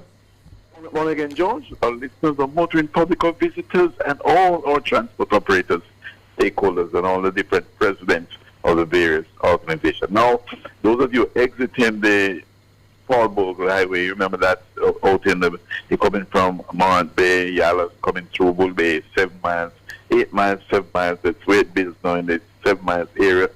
Heading towards the Harbour View, the roundabout by Harbour View, that's where the exit point, you're going to have the traffic there, so it's slow moving in that direction. However, if you're going onto the Norman Manley International Airport, that is good. The movement is good there. Going towards Plaza Glasgow Highway, there are a number of vehicles going in that particular direction. Okay. All right. The Norman Manley Highway, the Sir Plaza Glasgow Highway, is pretty good movement there. But remember, it's a bumpy ride, especially on the westbound side. And you go to Michael Manley Boulevard, where it is much better as you make your way towards downtown Kingston, via Port Royal Street. In the downtown Kingston area, if you're in the parade area, north, south, east, and west parade, quite active at the moment. And if you're going on to Pigeon Street in that area, in the vicinity of the Market District, you're going to find it quite active. Spanish Town Road is also active, coming from 3 miles all the way onto Spanish Town Road into downtown Kingston. And Marcus Garvey Drive carrying a lot of traffic, and it's by extension, Water Lane and Harbour Street quite active at the moment. So much of the major thoroughfares are busy. Hagley Park Road going up to Arthur Tree Road, and the Maxfield Avenue heading into Eastwood Park Road, then onto South Road and Avenue. Constant Spring Road coming southbound, and going beyond that, Barbican Road is also active all the way to Barbican Square and around to Barbican and Whitcomb Avenue, Whitcomb Road. So these areas are quite busy, and it will continue, and by now, all the intersections are quite active, so be careful as you traverse. As you at Street Smart, your safety is all concerned. Over to you, George. Thank you, Lodlo. Lodlo there with Street Smarts 2. Up next, Front Page.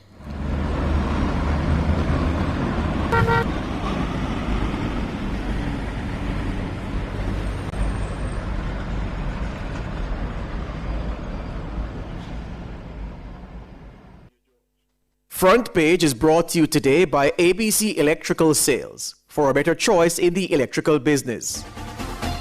For all your electrical needs, visit ABC Electrical Sales. They stock a wide variety of electrical supplies including plugs, switches, panel boards and conduits, plus energy-saving fixtures. ABC Electrical Sales stocks brands like GE, Siemens, Philips, Cutler Hammer and Allen Bradley. They also offer free island-wide delivery just to suit your needs. Visit them at Shop 8, Hagley Park Plaza, Kingston 10, or call 876-754-3714-5 or 876-754-3825-8. APC Electrical Sales for a better choice in the electrical business.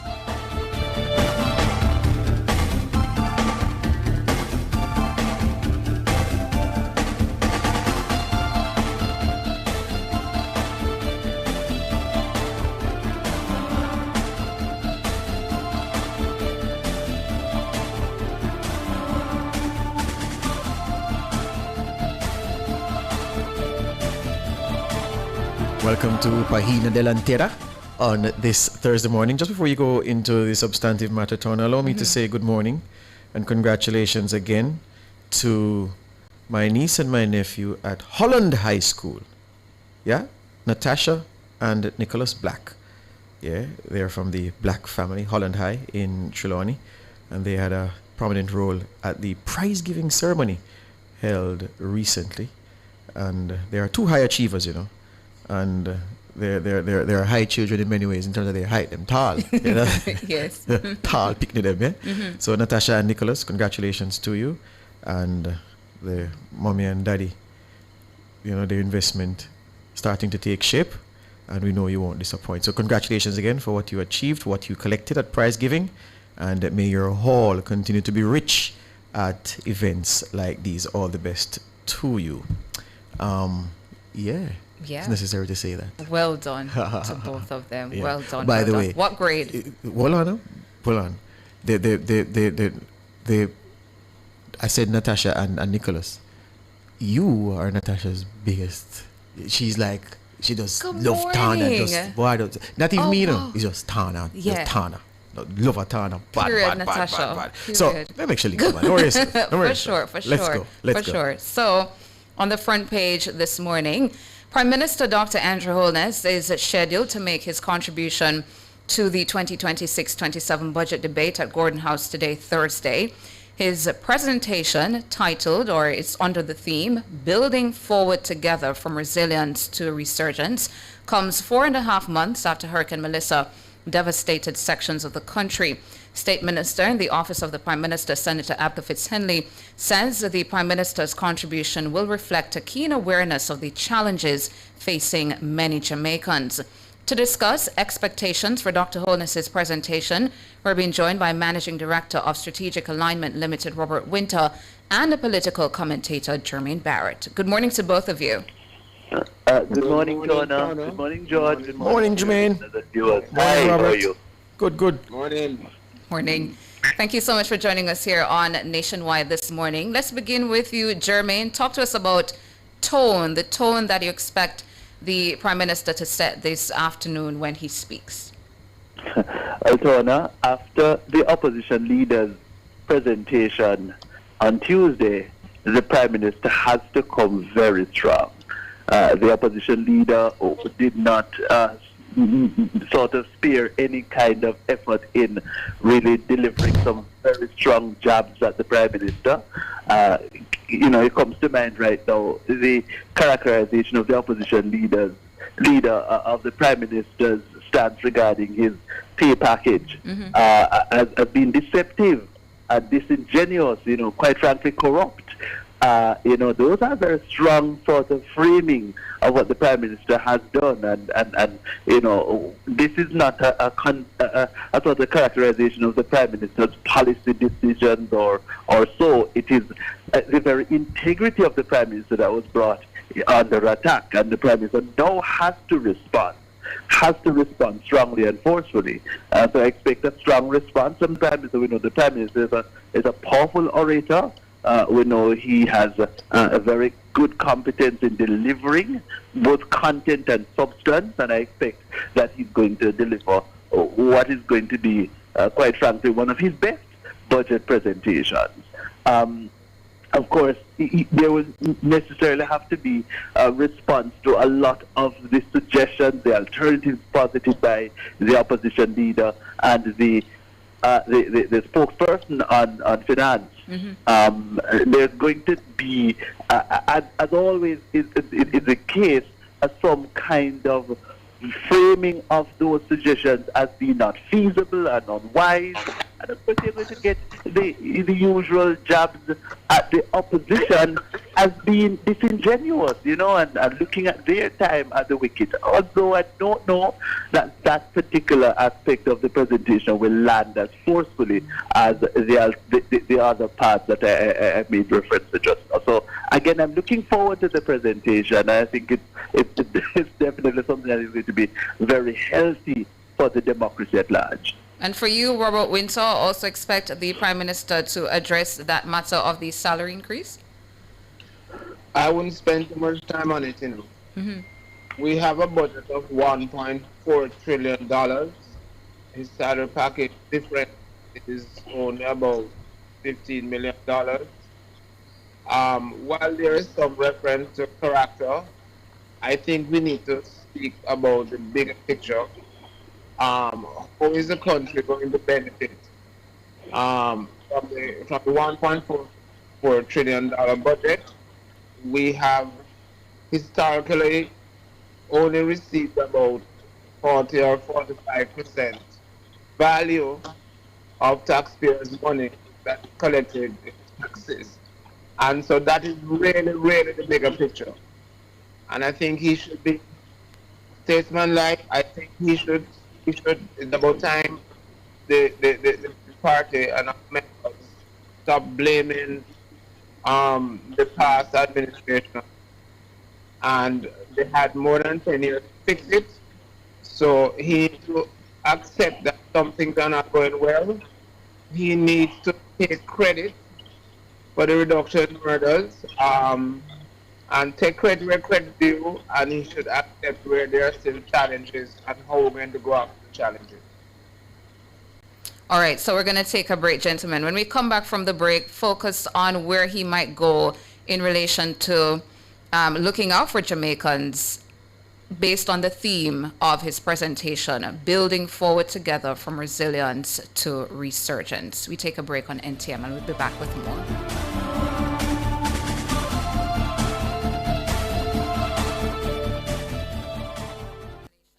Jamaica live good, yeah. I make we enjoy life, what we feel safe at night. Jamaica live good. Jamaica, stop the killing and give up the guns.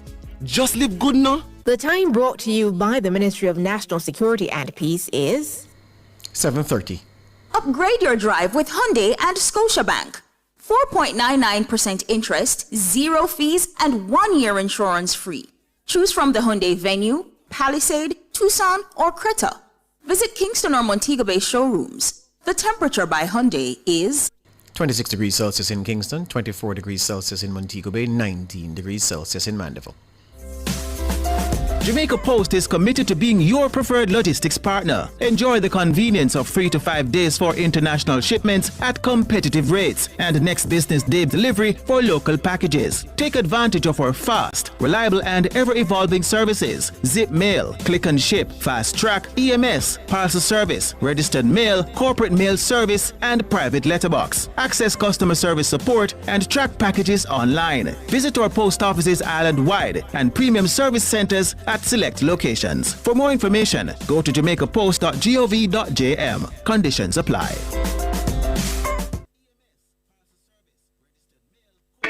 TP Deco's Craft with a Difference pop-up is the place to be on Sunday, March 29 from 11 a.m. to 6 p.m. on the lawns of Devon House. Come and buy for discounted local arts and craft, beauty and wellness, apparel, Bickle Village, prizes and surprises. Music by DJ Cash Batik with host Daindra Harrison. Admission is free. That's TP Deco's Craft with a Difference pop-up, Devon House, March 29. For more information, call 876-382-9031.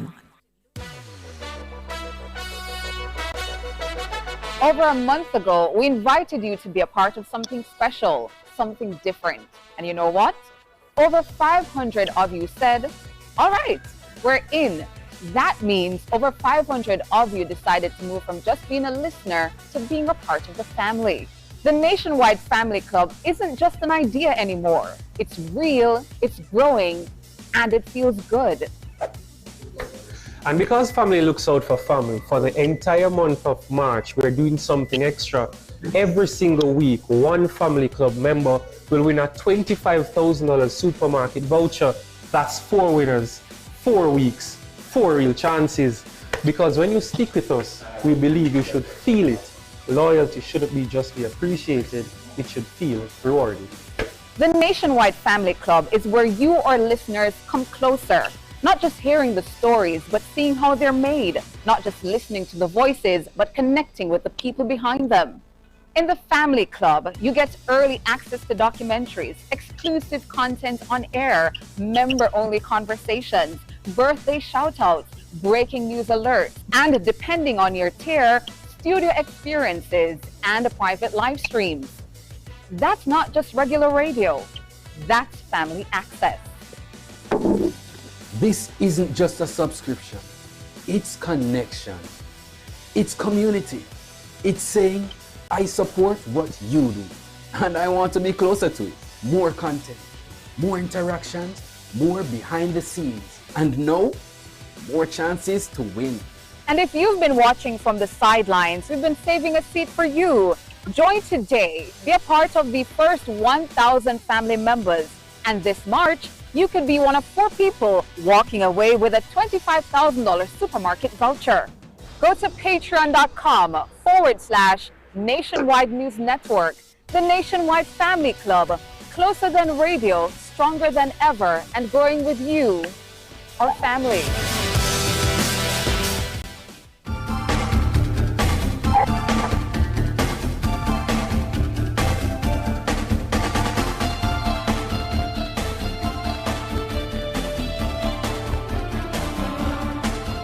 Welcome back to Nationwide this morning, looking at the Prime Minister's budget presentation set to be made today from about 2 p.m. From Gordon House. We'll have live and full coverage of the Prime Minister's presentation, and it will be across all our platforms. Managing Director of Strategic Alignment Limited, Robert Winter, is with us, as is political commentator Jermaine Barrett. All right, let's look at some other things now, Robert, because a feature of the opposition leader's presentation was he announced several funds that the PNP would create if it were in charge of government. Of course, we heard of most, if not all, of these funds from the time they were campaigning for office last year. But he also spoke of several instances where it will almost result in revenue give back. How, for all of the revenue that the opposition leader intends to give up or give back, and all of the funds that he intends to create to run various programs, are we to treat that approach to the economy in a context where we've lost close to 60% of GDP to Hurricane Melissa? All right, I'm glad you mentioned that. First of all, I think the details of the expenditure and the revenue should wait until the finance minister's closure. What the Prime Minister needs to tell us, right, is really what is meant exactly by resilience to resurgence. We should not have waited for Melissa before we had resurgence. The economy was stabilized a long time ago, but we've been having a serious growth challenge. He needs to explain to us what happened to his Aspire strategy, and I really believe he has been let down by some serious public sector technocrats like those at the Planning Institute, those are the Minister of Finance and the Public Service, those are the Cabinet Office. And I think they're the 3 main culprits why our growth has been so low. He needs to speak on, I think, the creation of NARA and the One Road Authority. And the One Road Authority is an interesting one. The Gleaner had an editorial yesterday where they said there's really a growth problem because we have a financing problem and we're trying to address it with a new organization solution. You may recall a few years ago where E.G. Hunter said almost in tears in Parliament that we need $1 trillion to address the road situation. So it's not a matter of an organization problem, it's really a matter of lack of resources coming from lack of growth problems. You so see, I think at a high level he needs to address. The reason I set up the question that way, and your answer fits in, but the reason I set the question up that way was that the Prime Minister's expectations then are to speak about the things that are being pursued that the government has committed to putting money into, but then the breaks that the public will benefit from given the struggles, and it's a delicate balancing act. And then I ask the question, how do you grow an economy in a context where you're recovering from an event that cost you almost 60% of GDP? You have to provide relief to significant segments of the population. I don't see how any economy can be expected to grow in a normal way in those conditions. Has any ever grown in those conditions before? I agree with you. But the problem, we failed to grow for 10 years now. So it wasn't because of Melissa we're not growing. And I think there's some underlying reasons why we're not growing. And that is where the Prime Minister needs to focus, rather than simply responding to Mr. Golden. Yes.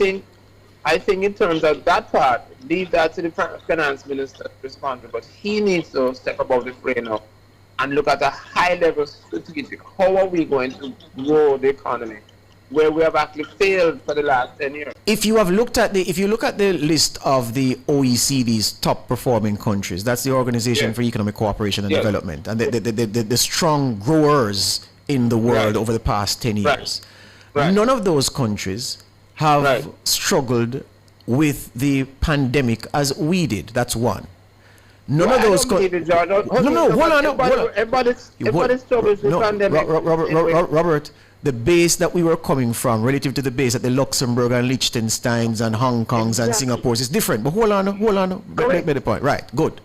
I'm saying, given what has happened in the past 10 years, and it's not making excuses, looking at realities, which of the OECD's top performers would have started from a low base confronting a global pandemic which affected everybody and has had a Melissa and a Beryl and other weather events in the last year to throw them off? Tell me that. We had no growth before 2020. Yes. It was poor growth before 2020. Yes. So the problem existed before the pandemic.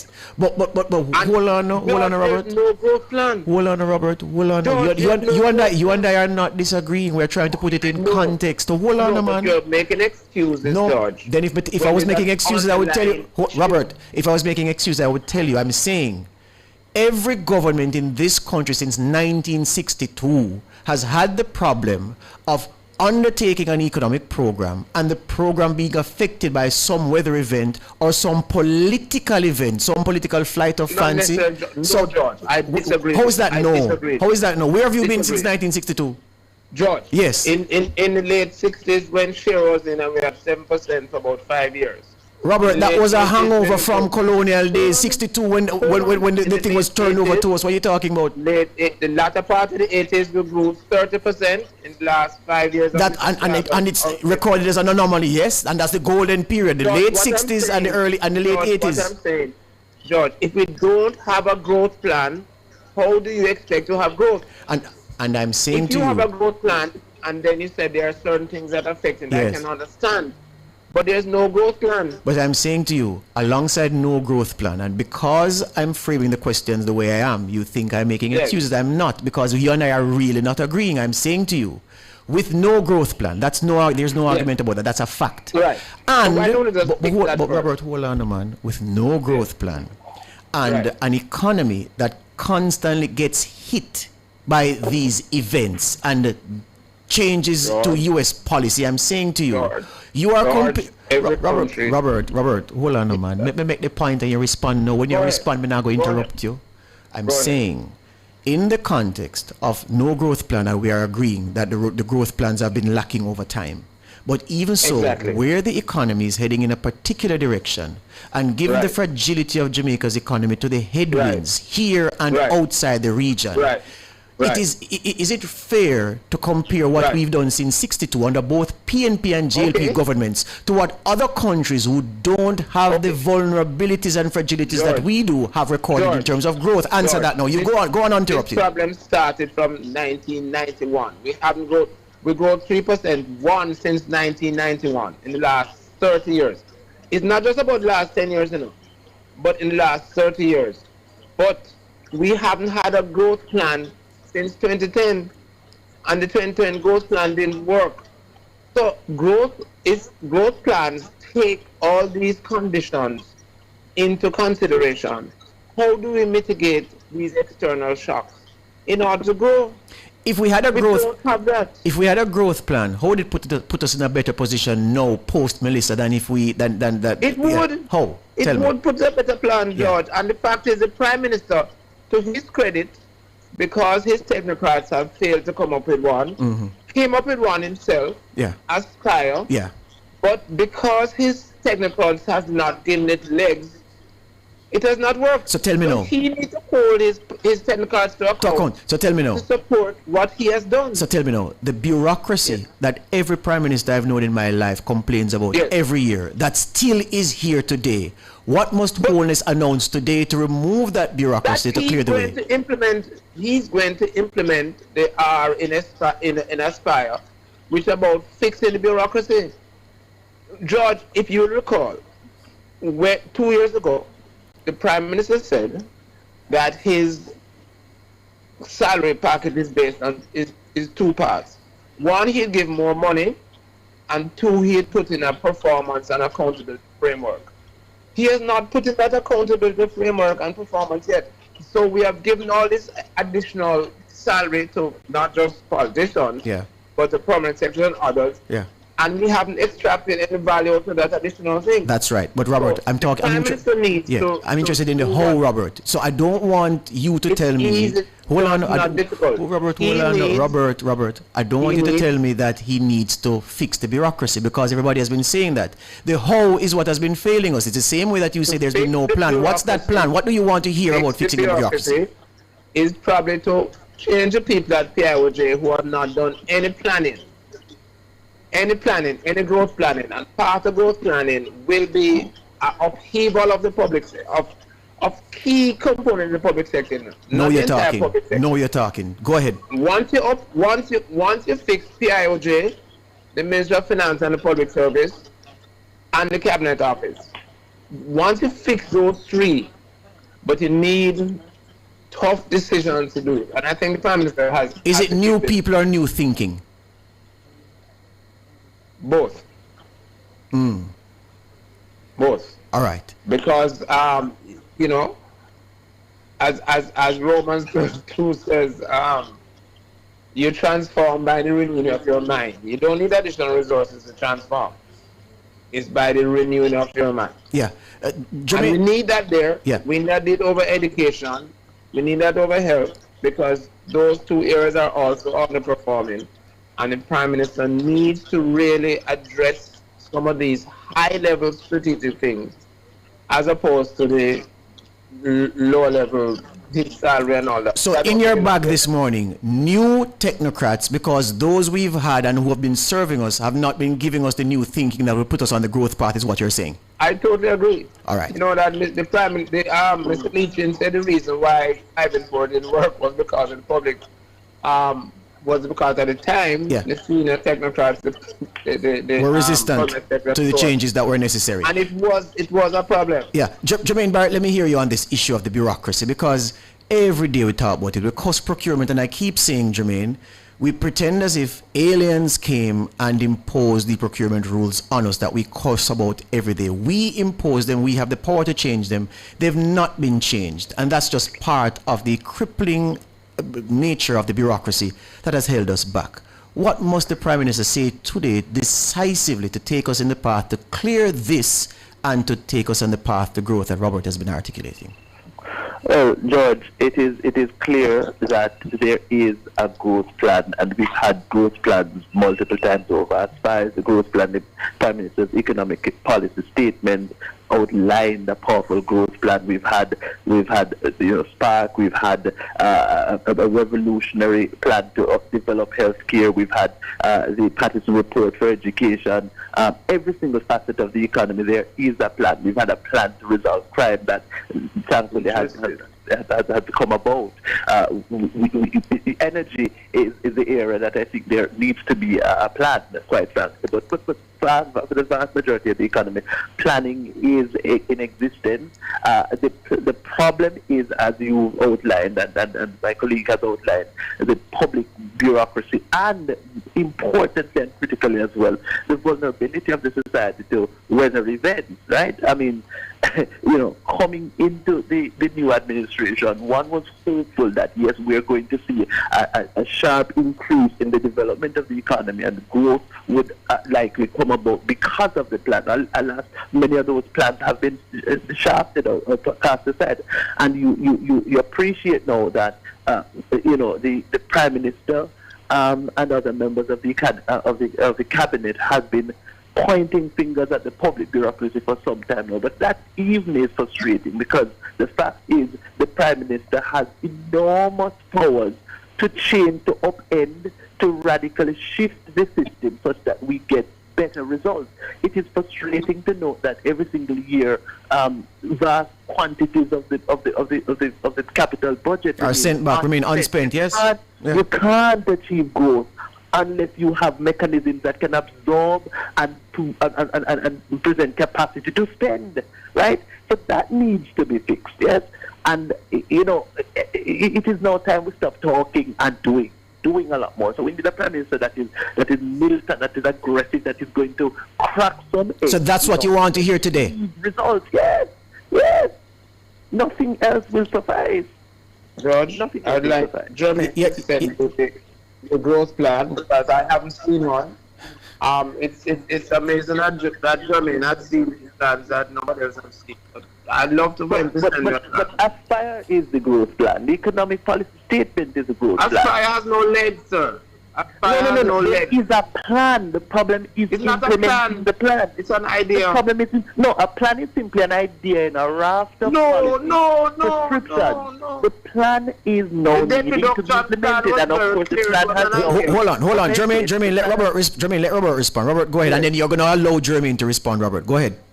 Coming out of the IMF agreement, there was a clear plan to reduce debt.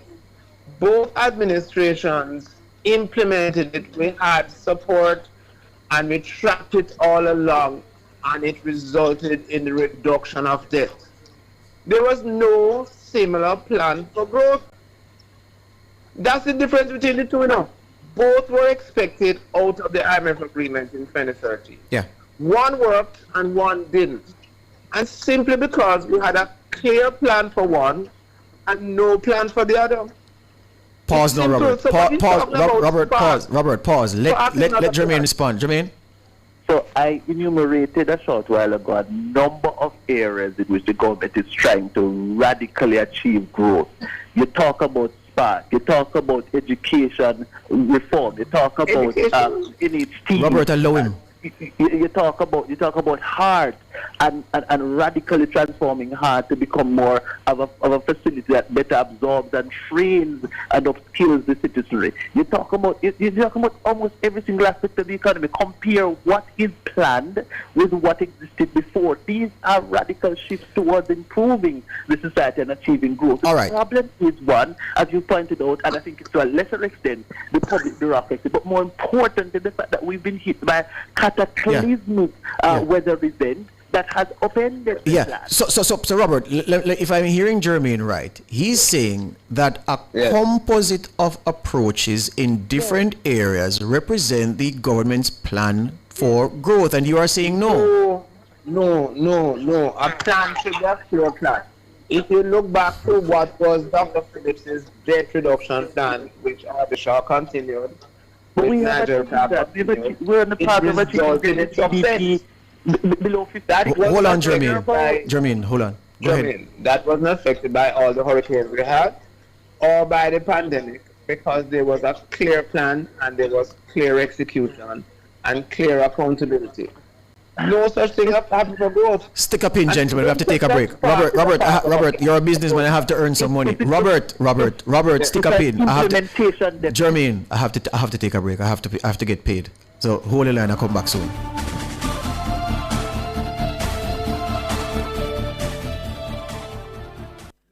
For all your scales and food processing equipment, call Advanced Scales and Equipment Limited at 876-968-9612-5. The time by Advanced Scales and Equipment Limited is 7:52.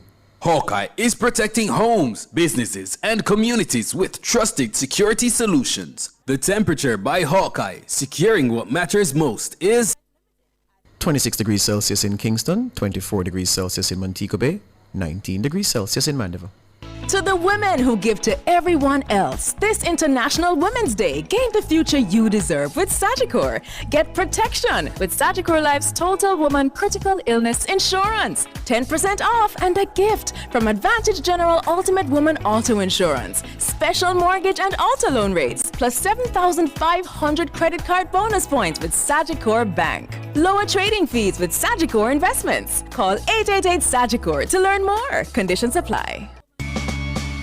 Enough power tool, big to small. Jackama figure dig the wall. Up a Total Tools. Weed whacker figure trim the lawn. We have everything a job demand. Total Tools. We rent them, sell them and fix them. Also give Total Tools a call. When I say home improvement, landscape construction, a Total Tools are your option. Home improvement, landscape construction, Total Tools are your option. Total Tools located at 102 Main Street, Ocho Rios, 34 Slipe Road, Kingston. And lot C6 Jacksaw, Sentence Bay. Call us today. I only have Hanes. Make yourself comfortable in authentic Hanes underwear. Nothing beats the never out of style ultra soft 100% premium cotton Hanes underwear. Hanes Comfort Fit V, crew neck and A shirts, absorbent Hanes socks, Comfort Flex Hanes boxer briefs for men, and stylish itch-free Hanes underwear for women and kids. Make yourself comfortable this holiday season, inside, out, and underneath with Hanes underwear for that cool all-day comfort everyone deserves. I only have Hanes for you.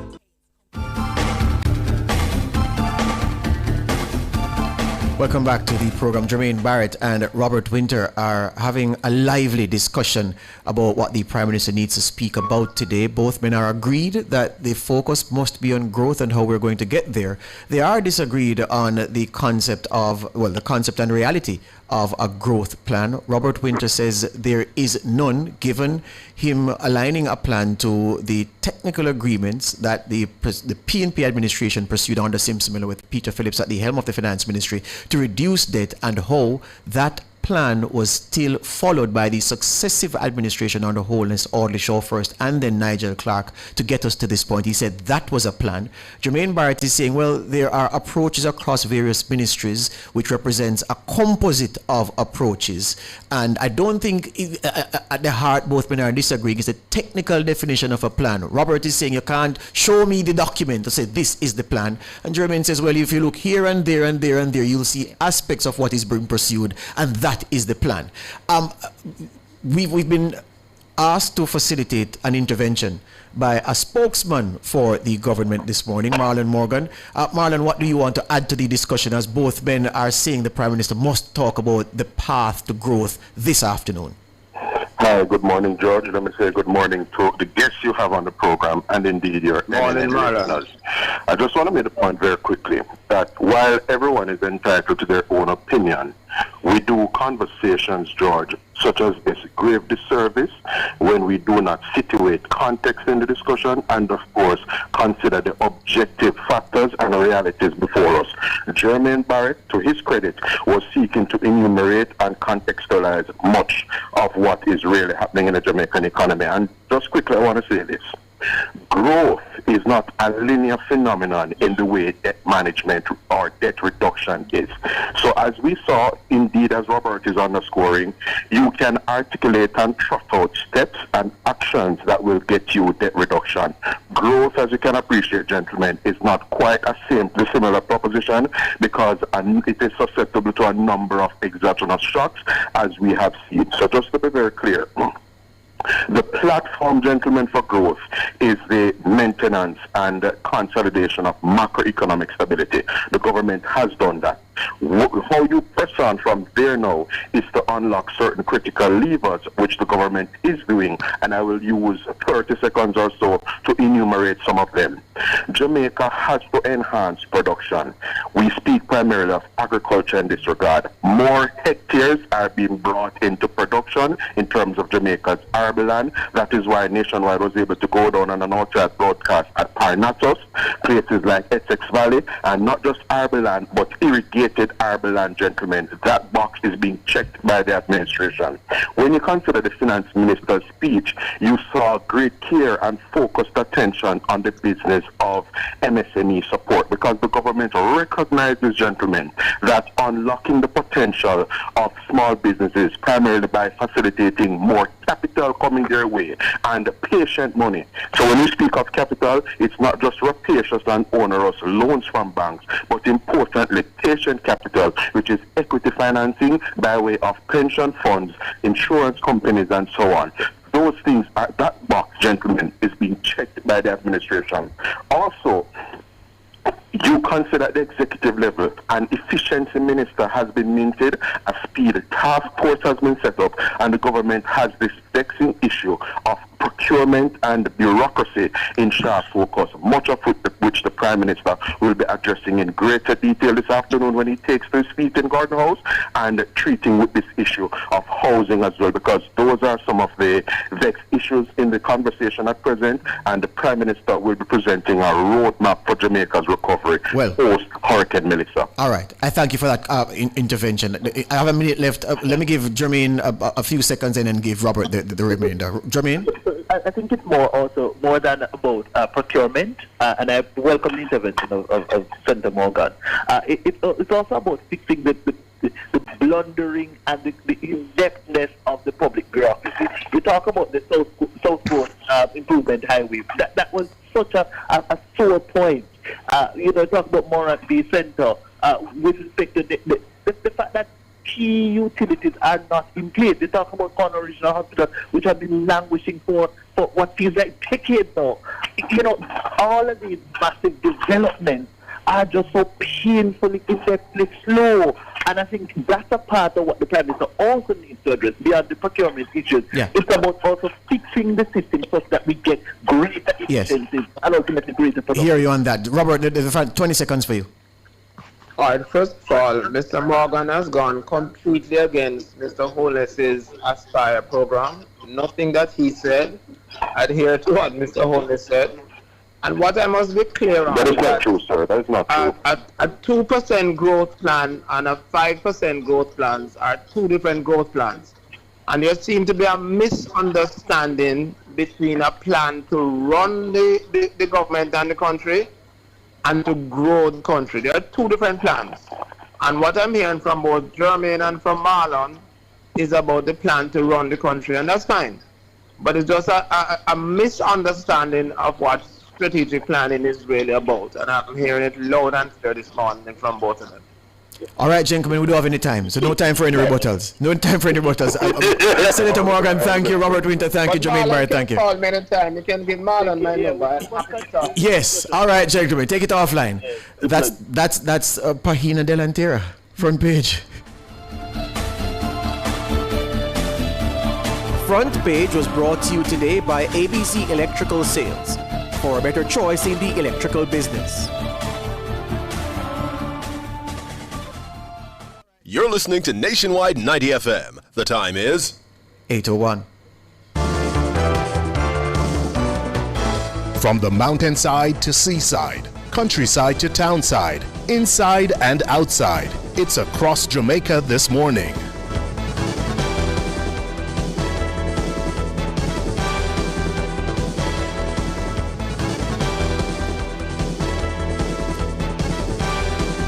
In Across Jamaica this Thursday morning, Thursday, March 19, 2026, the Western Regional Health Authority, headquartered in Montego Bay, St. James, has announced a leadership change in its senior management structure. Effective Monday, Devita McLaren took over as Regional Director. That was effective March 2. Devita McLaren took over as Regional Director. She replaces Saint Andrade Sinclair, who has been reassigned to the Ministry of Health and Wellness as a project lead for the Health Infrastructure Maintenance Fund. McLaren brings some 30 years of experience in management, including sales, marketing, strategic planning, and project management. She will now oversee healthcare delivery across Westmoreland, St. James, Hanover, and Trelawney. Meanwhile, in his new role, Sinclair will be responsible for overseeing investments in biomedical equipment and health infrastructure aimed at maintaining service continuity and improving patient safety. The position will also focus on reducing equipment downtime through improved maintenance systems and funding frameworks. The U.S. Embassy in Kingston has donated medical field visit kits for HIV testing to 3 facilities on the island. The kits, valued at $23,000, were distributed to the Center for HIV/AIDS and Research, Education and Services, located at the University of the West Indies, as well as the Southeast Regional Health Authority and the Southern Regional Health Authority. They were procured with funding from the U.S. President's Emergency Plan for AIDS Relief, that's called PEPFAR, through the U.S. Centers for Disease Control and Prevention. The embassy says that the kits are specifically designed to empower clinicians to conduct home visits for clients who are unable to attend traditional clinic appointments. They ensure compliance with medical schedules and life-saving HIV treatment.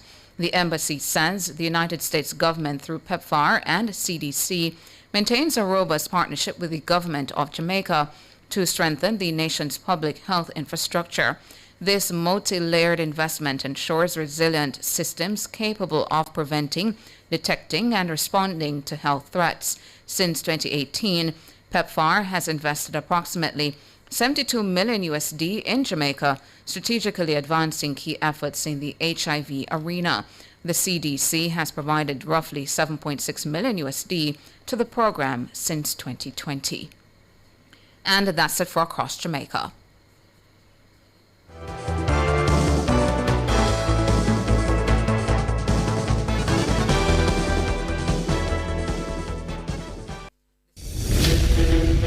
This station raised me. It gave me a voice. And if Nationwide has ever meant something to you, come on in. Join the Nationwide 90 FM Family Club today on Patreon. Jamaica! Tune in to Cliff Hughes Online on March 20 from 10 a.m. to 1 p.m. as we broadcast from the University of the West Indies for World Water Day. This year's theme, Inclusivity and Equity, highlights the commitment to ensuring that every Jamaican has access to safe, reliable water. Representatives from Jamaica's major water agencies will be present to answer questions, share valuable information, and help you explore the many possibilities within the water industry. So tune in to Cliff Hughes Online for World Water Day celebration, Inclusivity and Equity. Catch the live stream on our YouTube channel at Nationwide 90 FM Live 2, or keep your station locked to Nationwide 90 FM, the new revolution in media. This broadcast is brought to you by the Ministry of Water, Environment and Climate Change.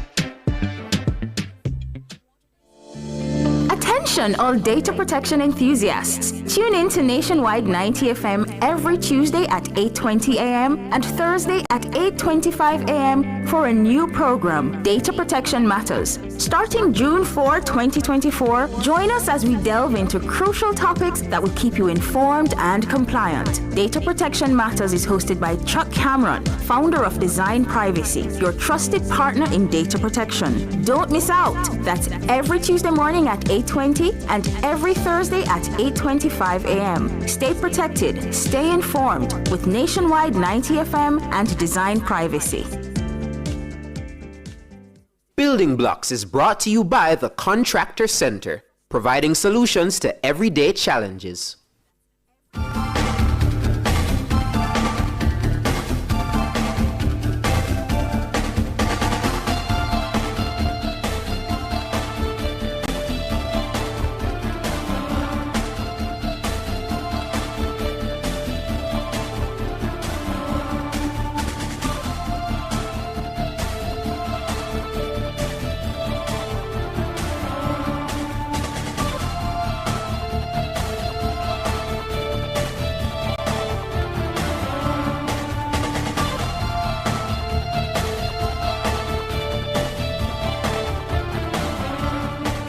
Well, taking it down a notch here on Nationwide this morning, we're now turning our attention to Building Blocks. Building Blocks brought to you by the Contractor Center, providing solutions for everyday challenges. And today we're tackling one of the most critical stages of any build, and it's waterproofing. And I'm being joined by the CEO of the Contractor Center, Andre Hutchinson. Andre, welcome back to the program. Good morning, Tana. How are you? I'm doing good. How are you? Alive and well, highly favored and very best. So, Andre, this morning we're focusing on waterproofing, and this is one of the products that people talk about a lot and goes out of stock real quick at the contractor center. So let's talk about it, the Fasteel. All right, so our Fasteel is our number one selling waterproofing product. It's primarily used, it's an elastomeric water-based product. Elastomeric meaning it stretches, it has a rubbery elastic texture to it. So when you apply it, it's used on top of the roof, and it's reflective and it stretches across cracks and those sort of things. Small cracks. Bigger cracks you'd have to fill with something else. But it's very good for protecting your home in terms of the roof, ceilings, and in some cases on the walls as well. And talk to us about application as usual. All right. So application, it's a two-coat application. The first coat, you should dilute it with about 10-15% water and prime it and let it dry. Maybe it takes about an hour, 2 hours to dry, and then you come back just using the solid product as a second coat. That way, the reason for that now, when you dilute with water, you get more bang for your buck, and you stretch out and you lay down the foundation where you're priming it, and then you give it the superior coating by just applying it on the second coat. And we have up some video here, Andre, of its application. So the person was using a roller. So yes, you can use a roller. Some professionals I know will use like a sprayer. It's a very thick product. Oh, that's what I was wondering, because it looked thick in a sprayer. You have to be very careful of what kind of nozzle you're using, because it can. I know we have had experience where it can block it up a little bit. So you have to be careful with that on the type of nozzle that you're using. So just for those who are just joining us, since we were just playing the footage, if you could talk again about the application. So I saw folks with a big bucket. So it comes in a big bucket, or it's also in smaller sizes. We have two sizes. We have a 1 gallon and 5 gallon. It comes in two colors, white and gray.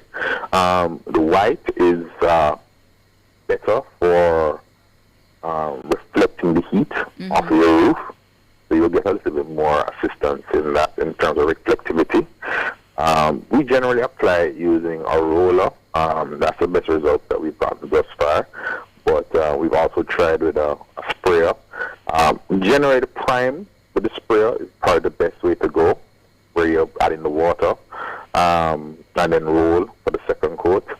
But I know some applicators do both, but I'd recommend using the roller on the second coat for sure. Okay.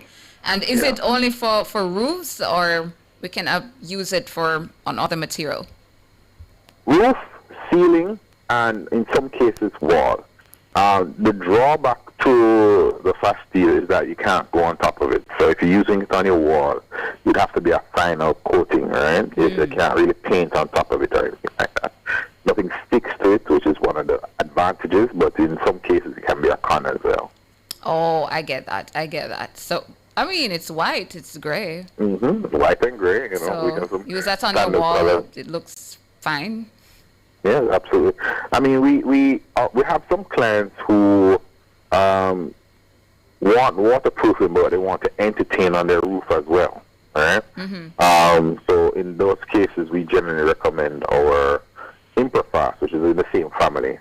The difference between the Fasteel and the Imperfast is the Imperfast is a straight waterproofing. There's no reflectivity, but it allows you to do other things on top of it, whether you want to tile on top of it or you want to do a coating on top of it, or it bonds to everything. So what happens is you get a great opportunity to get the waterproofing and also improve some the decorative nature of your roof if you want to entertain on top of it. Oh, because we're just showing the video. That was a slab roof, Jermaine? Yeah, so it's slab roofs only. It's not for the Fasteel is slab roofs only. It's not for metal or shingle or anything like that. Straight slab roofs. The Imperfast, which is our other waterproofing product, that can go on top of metal and membrane.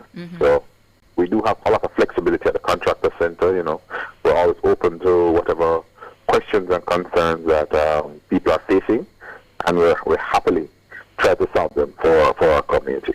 Right, because someone was just asking Kevin Lawrence if it can be used on zinc roofs with holes. So you're saying it's the Impro. The ImproFast can definitely use on zinc, aluminum, any metal application that you have, and so it grips it really tight. It's very strong, and in a matter of fact, ImproFast is a asphaltic water-based product, so it has a little asphalt in it as well. And you know, asphalt is a very sturdy material, so you know it bonds to the membrane, it bonds to zinc, it bonds to metal. It's a strong adhesion to the surfaces that you use it on. And this is a DIY. I don't need to call anybody, pay anybody to come to the application for me. I think in the waterproofing space, DIY is dependent on the size of the job that you're doing, right? If you're doing a small job, less than 1,000 square feet, I feel comfortable saying to somebody that you can do it on your own, right? When you get into 3,000, 4,000, 5,000 square feet, I think you need a professional to assist you with that, because it takes a certain amount of focus and, of course, experience to handle larger jobs. You know, it's not just a straightforward say, I'm just going to roll it 2 coats and that's it. You know, a lot more that goes into it, because the bigger the job, the more cracks are available, the more issues that you have with a substrate. So you need a professional to deal with it for you over a certain size. And for Kevin, again, Andre, the name of the product for zinc waterproofing, like for zinc roofing. Yeah, so the name of the product is the ImproFast. It's our second bestseller at the store. And we're located, of course, at 26 Shorter Road, Kingston 8. And you can call us at 876-925-5700. And you can order any product that we talk about here on the building blocks through our WhatsApp number, which is 876-213-3982. And it's WhatsApp only. I know some people like to call the WhatsApp, but for us to have control of what the conversations are and be able to have some sort of measure of just observing what's happening, we prefer people just to WhatsApp to that one. Yeah, because Clayton Rogers, one of our YouTubers, was asking if it is available in Mandeville or St. Elizabeth.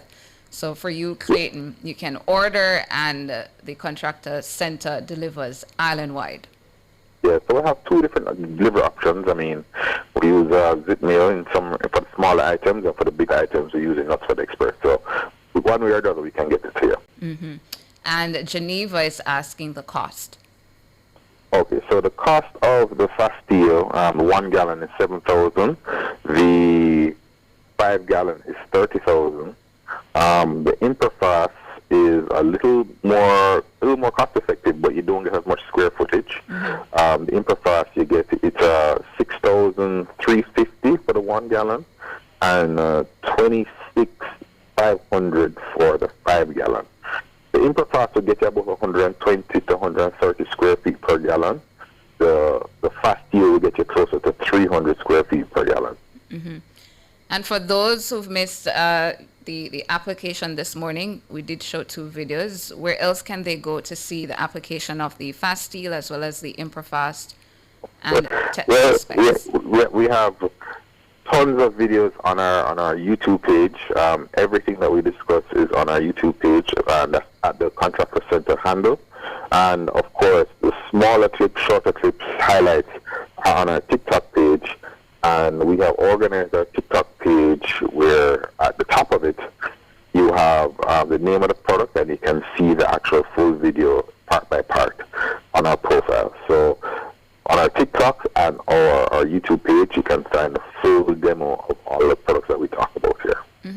And just before I let you go, Andre, I know you came to talk about waterproofing this morning, but on a matter of water, if it is that you have like a water drum and it has a leak, yes, what's the product for that? All right, so we actually have 3 products that can help with that. Yes.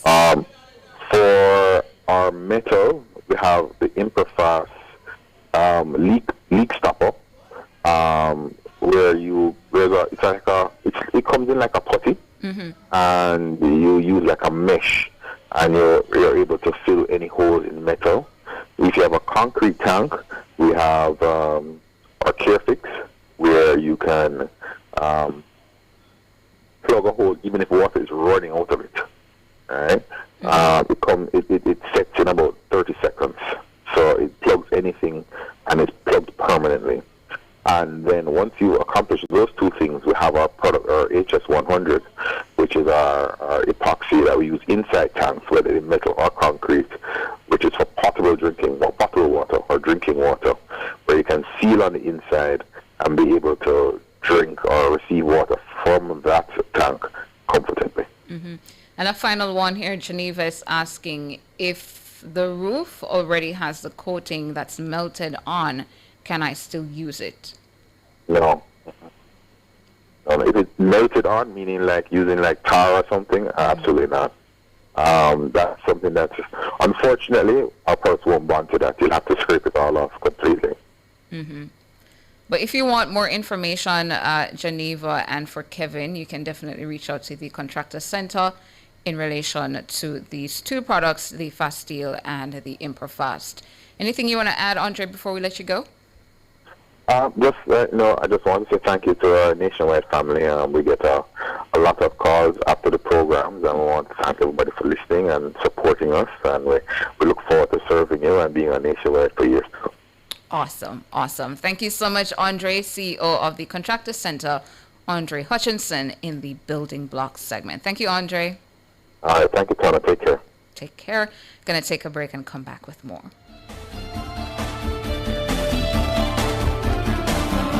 Building Blocks was brought to you by the Contractor Center, providing solutions to everyday challenges.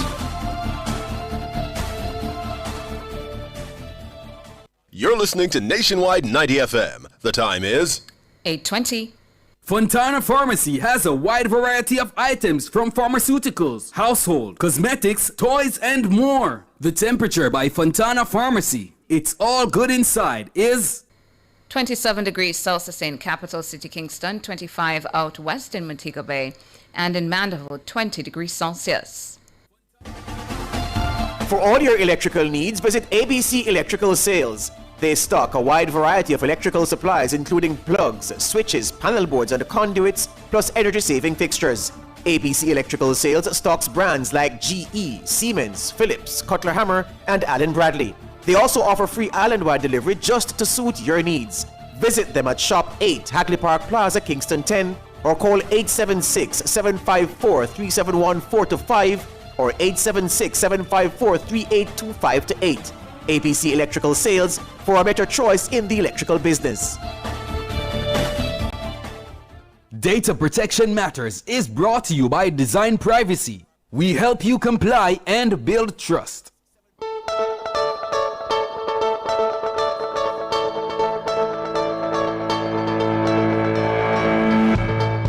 One assumption can create a very expensive privacy problem. And one of the most dangerous assumptions is this: GDPR doesn't apply to us. This is Data Protection Matters, powered by Design Privacy, and I'm your host, Chuku Emeka Cameron. On Tuesday, we unpacked a mistake many organizations make too casually. They assume privacy law only matters if they are physically based in Europe or operating on a huge scale. But GDPR can apply based on what you do, not just where you sit. If you engage with EU customers, website visitors, or data subjects in certain ways, the question becomes much more relevant. And that is why assumption is so dangerous in privacy work. It sounds harmless, it sounds efficient, it sounds like one less issue to worry about. But assumptions about scope, assumptions about risk, and assumptions about responsibility often sit at the root of compliance failures. Probably is not a control. Probably is not a method. Probably is not a risk strategy. That matters even more because regulatory expectations keep evolving. Organizations are being pushed to think more carefully about AI and automated decisions, about children's data, about cross-border transfers. So even a privacy setup that felt acceptable not long ago may already be out of date. And if your compliance approach still depends on templates, spreadsheets, reminders, and crossed fingers, there's a good chance risk is being managed unevenly. DIY privacy can feel cheaper, but it often costs more in staff time, missed updates, blind spots, and unresolved vulnerabilities. That is why risk assessment has to become a part of the conversation. And it is also why our upcoming webinar focuses on data protection impact assessments.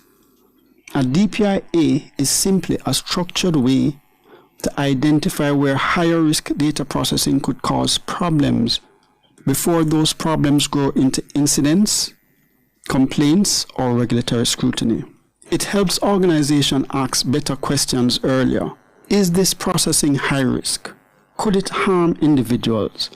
Are we collecting too much? Have we built in safeguards? Are we working from evidence or just assumption? That is where privacy starts becoming practical. For many businesses, this is also where the question of support becomes clearer. Do you build privacy support in-house or do you outsource it? For smaller and mid-sized businesses, outsourced support often gives them what they need: experienced guidance, flexibility, and a more scalable model than a full-time hire. And the key question is not just who supports the work. It is whether the organization has a repeatable way to identify and assess privacy risk before that risk becomes operational pain. So here's a Thursday recap. Do not assume GDPR stops at geography. Do not assume DIY is cheap just because no invoice arrives.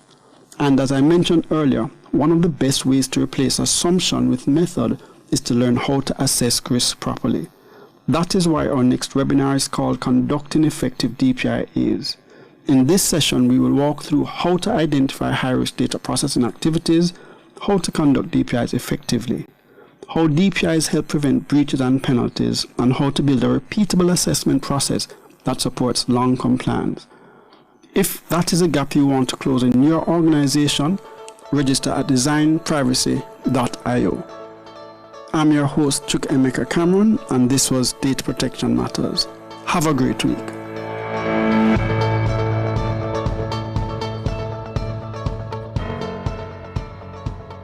Data Protection Matters was brought to you by Design Privacy. We help you comply and build trust. Every day, Rosie has a glass of fruit drink with breakfast, an energy drink on the way to work, a flavored water with lunch, and 2 glasses of soda with dinner, which adds up to more than 50 teaspoons of sugar a day. And all that extra sugar could bring on obesity. Are we drinking ourselves sick? 71% of Jamaicans support a tax on sugary drinks. Help tackle obesity and protect our children's future. A message from the Heart Foundation of Jamaica. Jamaica! Tune in to Cliff Views Online on March 20 from 10 a.m. to 1 p.m. as we broadcast from the University of the West Indies for World Water Day. This year's theme, Inclusivity and Equity, highlights the commitment to ensuring that every Jamaican has access to safe, reliable water. Representatives from Jamaica's major water agencies will be present to answer questions, share valuable information, and help you explore the many possibilities within the water industry. So tune in to Cliff Views Online for World Water Day celebration, Inclusivity and Equity. Catch the live stream on our YouTube channel at Nationwide 90 FM Live 2, or keep your station locked to Nationwide 90 FM, the new revolution in media. This broadcast is brought to you by the Ministry of Water, Environment and Climate Change.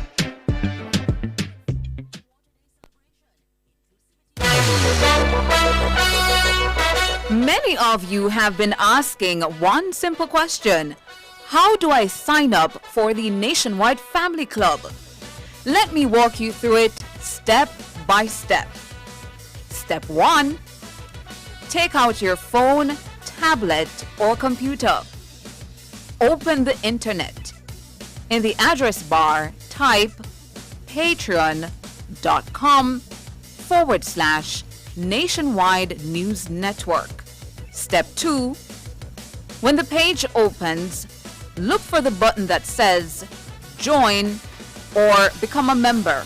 Step 3, next you will see the membership options. Choose the membership you want. Step 4, Patreon will ask you to create an account. You can sign up using your email address or by signing in with Google or Apple. Step 5, then choose how you would like to pay. You can pay using a credit card or PayPal. Enter your payment details and confirm your membership. And that's it. You're now signed up for the Nationwide Family Club. So just go to patreon.com/Nationwide News Network and follow the steps.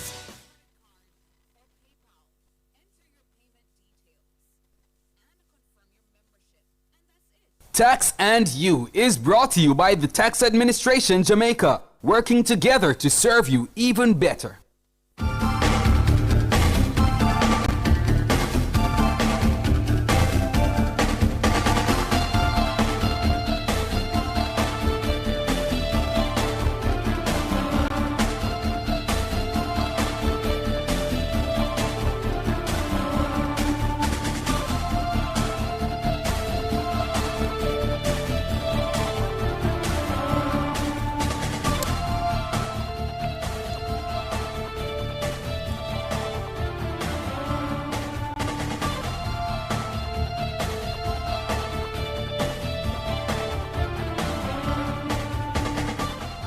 Welcome back to Nationwide this morning, NTM.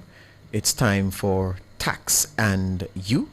And this morning, Senior Technical Specialist at Tax Administration Jamaica, Colleen Williams, is with me. This program, of course, brought to you courtesy of Tax Administration Jamaica, working together to serve you even better. This week, we're looking at capital allowance. Good morning, Colleen. Colleen, good morning. George Davis. Yes, ma'am, this is me. Are you hearing me? Hi, good morning, Mr. Davis. Good morning. Good morning. I'm fine. Are you ready for me? Yes, I am. All right, we're on air and we're live. All right, so Colleen, what is capital allowance? Okay, so let me provide a little context before I just explain what that is. So it is, at this point, we all are aware that it is filing season, which means persons are required to declare their income from all sources and to take deductions for expenses that they would have incurred against that income. And to the extent that there is a difference, they pay tax on that. So essentially, the deductions reduce the amount of tax that you pay. Now, capital allowance is one of those deductions. Right, so essentially it serves to reduce the amount of tax that you pay. Just wanted to put that in. Mm-hmm. So it is really the portion of the cost of an asset which is used in earning the income, right? So to the extent that you use machinery, plant, motor vehicle, buildings, and all of that in earning your income, you get to claim a portion of the cost of those against your business income. So listeners, that is the capital allowance. All right, who benefits, Colleen, from this capital allowance? Any person who uses fixed assets in their income earning activities. So we're talking about self-employed persons, partnerships, companies, irrespective of the size of the operation. So when we think about like a hairdresser who uses the dryer, who has to acquire a dryer to dry their customers' hair, that is a fixed asset. That person can claim. We talk about the barbers. We also talk about the large corporations who are into manufacturing and they have to use expensive machinery in providing, in producing the goods that they produce. So it is available to any person who uses fixed assets in earning their income. Mm-hmm. Your context for the first answer of what is capital allowance should cover how the capital allowance mechanism works. Is there anything else you want to add to that?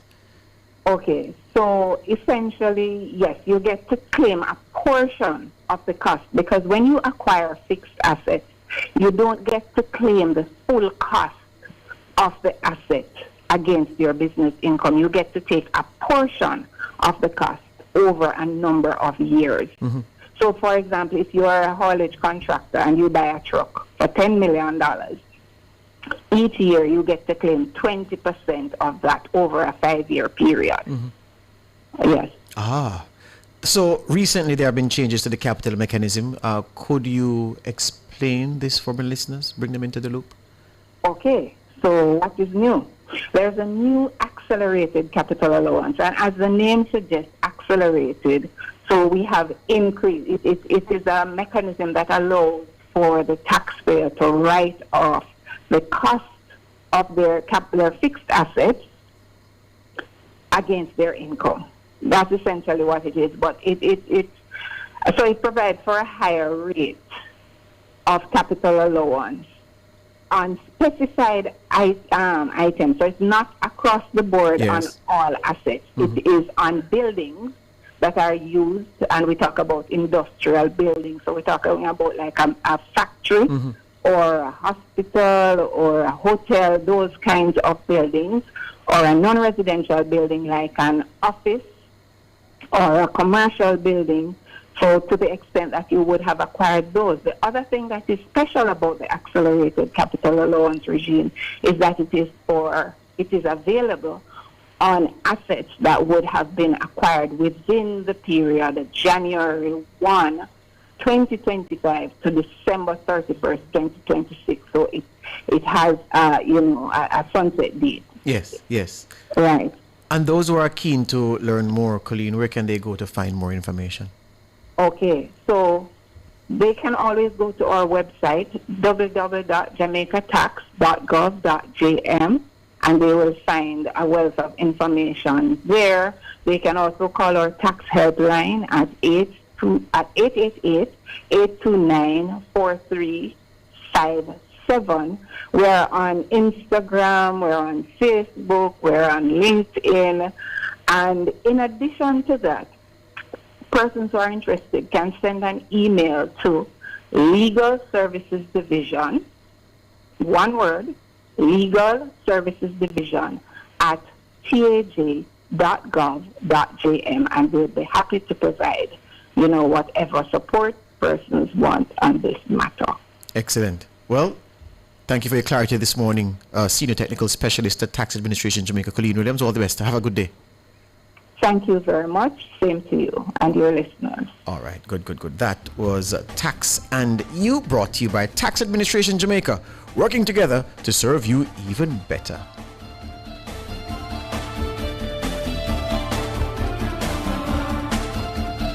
Tax and You was brought to you by the Tax Administration Jamaica, working together to serve you even better.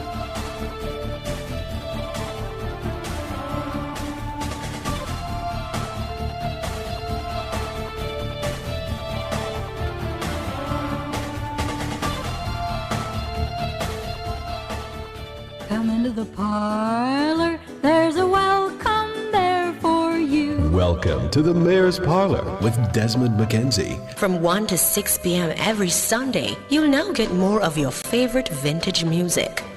Put your head on my shoulder.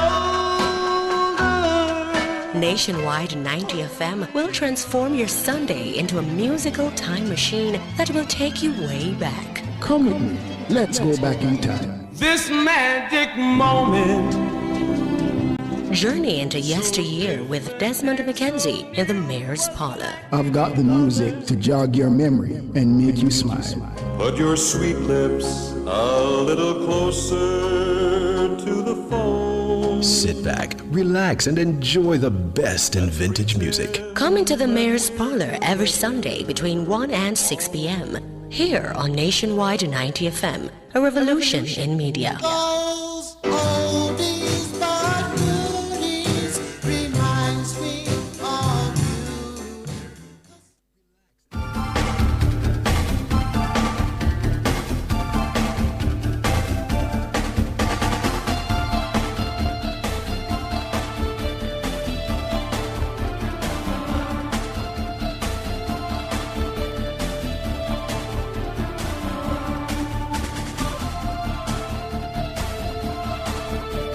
you say?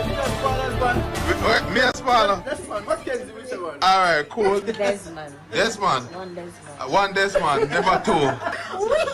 Come on. But the funny line. It's always Kingston. There you go. There you go. NTM would say. NTM, all right? Pick a side. Talk loud.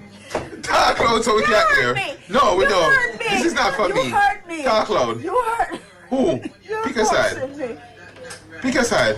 And nationwide. Morning, Johnny. Okay, good. Talk to me. Talk to me. Who you pick? Which side? My side. See, okay, good. See Judas there. Watch it, Judas. See Judas there. Come on, we have to do it right. See Judas there. Watch it. 1-5. Michelle, talk to me. Cause which side? Who your side? You want 7 upon. And what that? Say it. We can't go on another side. All right, cool. What Say do we produce it up on other side? all right, morning team. All right, cool. Morning team. Morning team. All right, cool.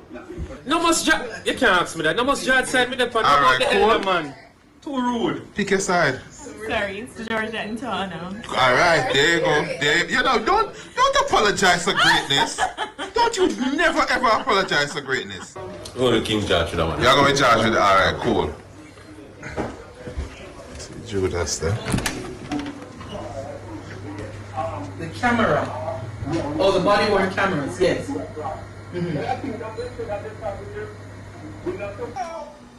This one. Wow. I was not expecting that, Neil. Music clash? I want to clash with Desmond with music. Judge. You sure you want to do that? Judge. What you say? Judge. All right, cool. Judge. All right, cool. What you say, Neil? What you say again, Neil? I'm not ready. What? Go on, man. So now you get covered. Eh? Okay, you never on record here? Let's have a kid now.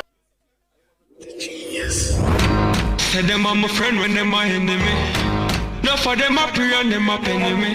Them nah go see, them nah go see, them nah go see but fuck no.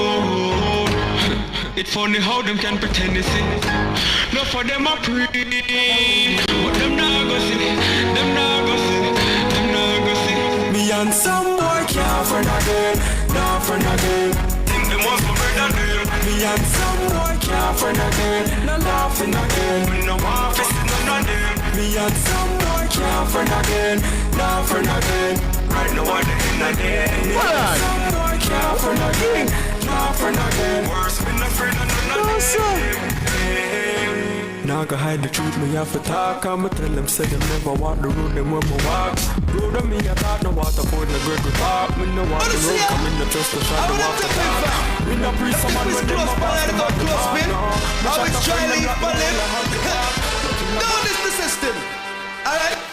Well, I've been through hills and valleys. I survived out of the old gangster alley. No gunshot away me skip and dolly. What we gonna do? Well, I want me out. I know what we're gonna do. We want him and pop it off. Move those sponge where we rip off. Where you get your first stripe, take it off. Come and get the front badge rip off. Youngster rip it off with me Bible and me prayers and me father. King, put out the music, King, put out the music. Tana, let me tell you this. The survey done by Mr. King, which was sanctioned by the Gaming and Lotteries Commission, yeah? Good? So it is sanctioned by the Gaming and Lotteries Commission, good? Yes. The most surprising one for me, Neil Morgan. I can't believe Hold on, it. Tana, you should understand something now. Was he You know bribed? how far me and Roy, Neil Morgan come from? Yeah. You know how many... It's a shocker.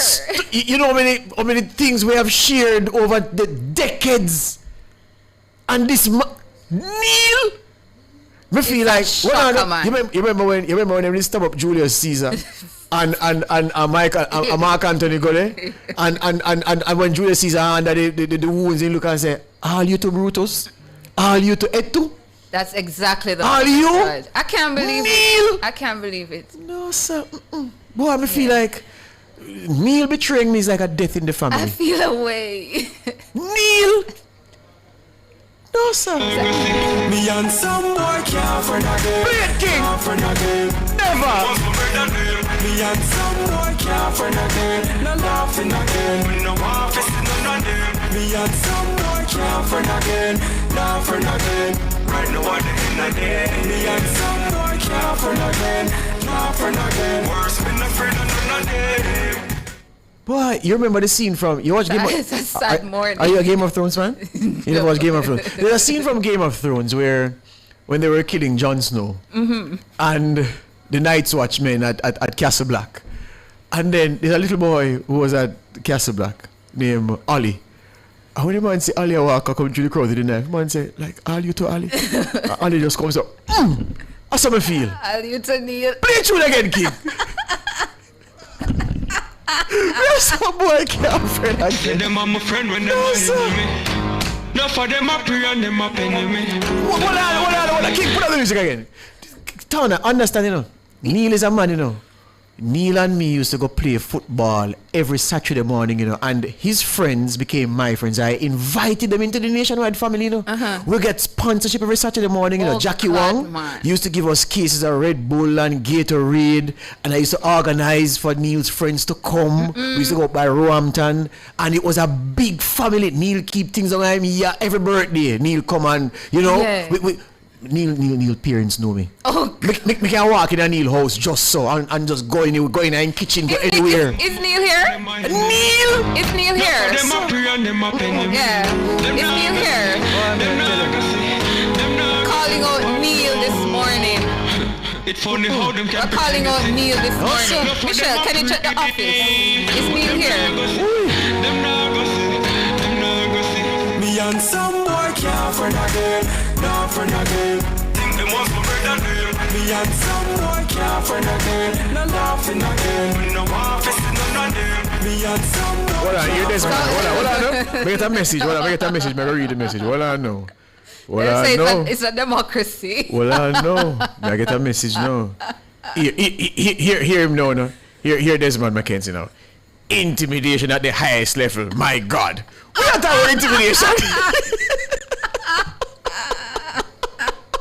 What? Who is intimidating who? What are no? Certain people have gotten to some of my people and turned them. Because you see King, you see a lady face where you circle in that video? We don't call her name. There's a certain lady who her face gets circled in that video. She has been gotten to and turned. No, sir.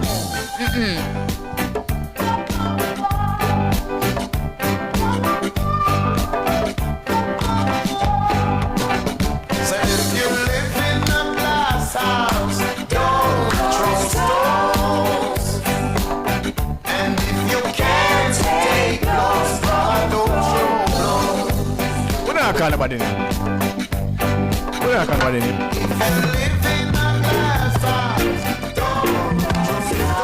Why me I tell you how far me and Neil come from? Look how far me and Nora come from. Yeah? How me see how them betray me, just looking at the mirror. I said to myself, say, why? Man to man is so unjust. Pull up! Man to man, woman to man, it's so unjust. So unjust. I can't believe it. No, Tana.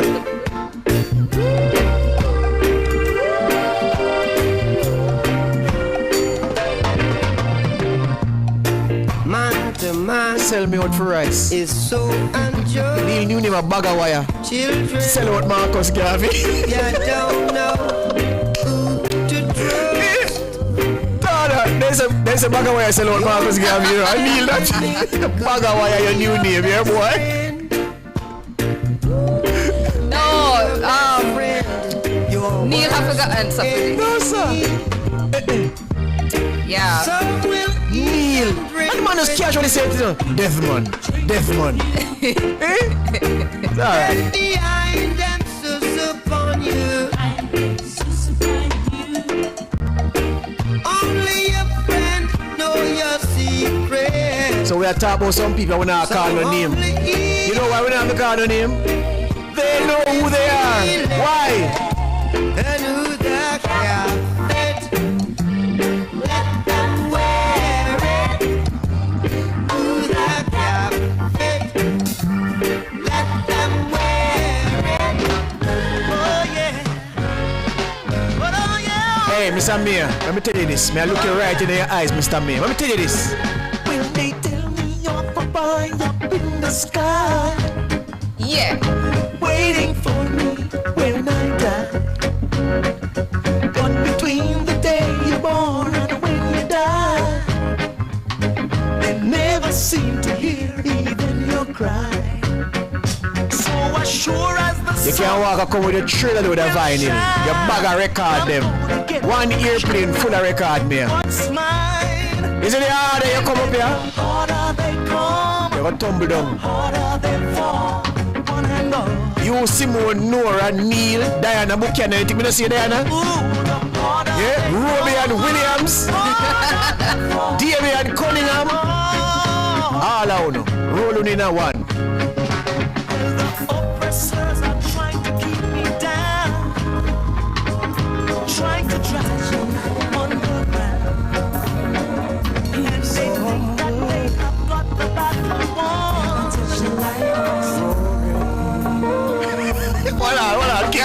Hold on. Pull up. So he sent me a message now. Hear him now, no? I'll be tendering my resignation with immediate effect and moving to a new radio station. Whoa. Verify said the lie, me Cold feet. Verify said the lie, me What the message say? Yeah, man. Yeah, I'll be tendering my resignation with immediate effect and move to...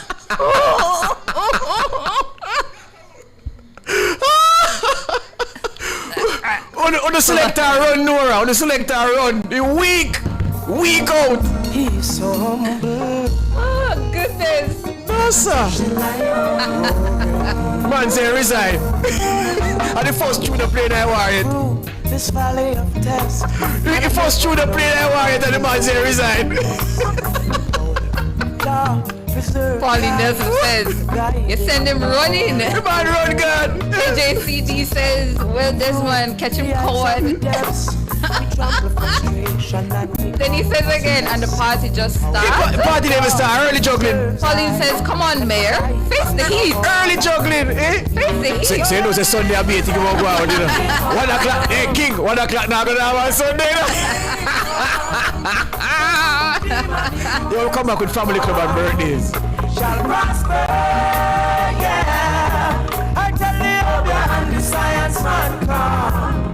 Cause we can't squeeze the lion bomb. No demonic works performed shall prosper.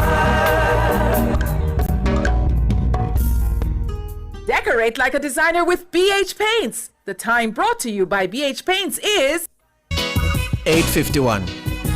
All right, so as we come back, a very important notice to transmit from the woman powering the family club, Janelle Hughes Headley.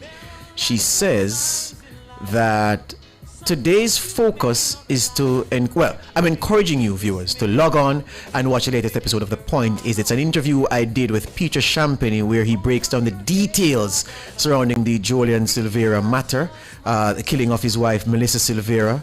You will hear things from Peter Champagny that you would not have heard before, questions put to him that you wanted to put to him. Well, I put those questions to him on your behalf. He answered those questions. That interview is on the Patreon platform for Family Club members. The full episode, of course, is exclusive, and it was uploaded yesterday evening. All right?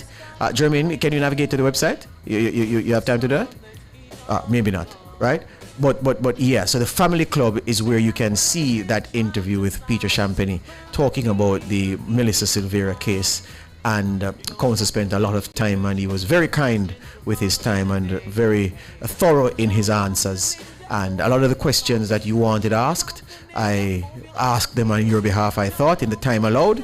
And we got a lot on the table. So go to the Patreon platform. That's what it looks like. If you go to Google and type in Patreon Nationwide News Network, that should come up, and you just scroll down and you click that interview and you can enjoy. All right. The other thing to say is that one of our Family Club members has sent a special birthday greeting for her son. And Theodine Swaby, the lady from Mandeville in Manchester, says, "Happy birthday to my precious son DJ, my only begotten son, my one boy." She says, "You're not just my son, you're a piece of my heart walking outside of my body. Seeing you grow, learn, and become stronger each year makes me so proud. I pray," Theodine says, "that life always treats you kindly, DJ, and that you continue to chase your dreams. Always remember that your mother loves you deeply and will always be here for you." So Family Club member Theodine Swaby sending a special message to her one son, her only begotten son, DJ, as DJ celebrates his birthday. She says, "You are a fine young man, and I am eminently proud of the man you are." Happy birthday to you, DJ.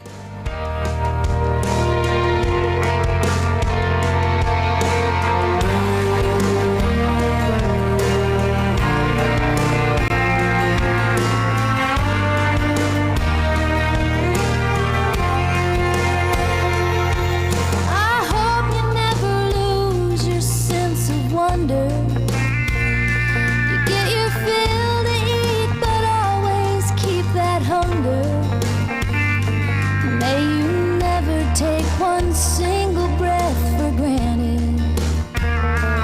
God forbid love ever leave you empty-handed. I hope you still feel small when you stand beside the ocean. Whenever one door closes, I hope one more opens. Promise me that you'll give faith a fighting chance. When you get the choice to sit it out or dance, I hope you dance.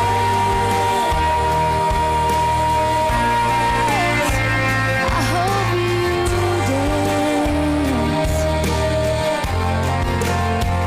I hope you never fear those mountains in the distance. Never settle for the path of least resistance. Ready, Donna? Yeah. Let's go. Sing this one here. Happy birthday greetings going out to DSP Joseph Foster in Trelawney, Sergeant O'Neill Wallace at the National Police College of Jamaica. Happy birthday as well to Sergeant Devon McPherson in St. James, retired Sergeant Valentine Hutchinson in Falmouth. Also happy birthday greetings going out to Kevin Jackson in Negril, Derek Smalling in Sav, and is this Michael Forsyth at NCU. Happy birthday. All of these greetings are coming from Sergeant Wayne Wallace. And this one says, big up to David McFarlane of the 3Ds VVIB. It's your birthday today, David. Top man. Happy birthday to you. And it's coming from your wife, Denise, and your son, Dominic. Also on the birthday list this morning, Dwayne Walker, happy birthday. Happy birthday as well to Lashane Cox. Happy birthday, Richard O'Brien Smith. Anna, Karine Evans. Hold up a moment. Is Kadi's birthday today? As in? Miss Kitty? Oh, yes. Mrs. Kitty. Mrs. Kitty. Good morning, Mrs. Kitty. Happy birthday to you. Happy birthday to you. Big up my friend, Mrs. Kitty. Indeed. Yeah, man. Wishing for you a lovely day. A good girl, Happy birthday. Yeah, man. Sending you much love this morning from your NNN family. Happy birthday. VVIB, that's enough. Yeah, man. Very, very important Yeah, birthday. man. And Triple D, don't forget Triple D David. top man. Foundation member of the family from way back when. Mrs. Happy Kitty. birthday. Yeah, man, David. Two good people. Yeah, indeed. Happy birthday greetings also going out to, this one says, my daughter Ebony Patterson, coming from Thelma Ferguson. It's your daughter's birthday today, Thelma. Her name is Ebony Patterson. And mommy saying to you, Ebony, may God watch over you always. All right, so on the YouTube now, Serena Dawkins, peace and happy birthday to my ride and die, my darling husband, Desmond Dawkins. You are loved, Desmond, and deeply appreciated. Later will be greater, Serena says. Love you, honey. And yeah, extra special greetings to Desmond Dawkins from the wife, Serena Dawkins, who is telling the whole world that later will be greater. So you know, Desmond, Reach home early. Did Annie Smith? Oh, Vivian says no. It was Annie Smith. George, belated birthday greetings to Kareem Boyating's mom, Jackie. Yesterday was her birthday. So Kareem's mother, Jackie, celebrated her birthday on Wednesday. Belated birthday greetings to you coming from Annie Smith.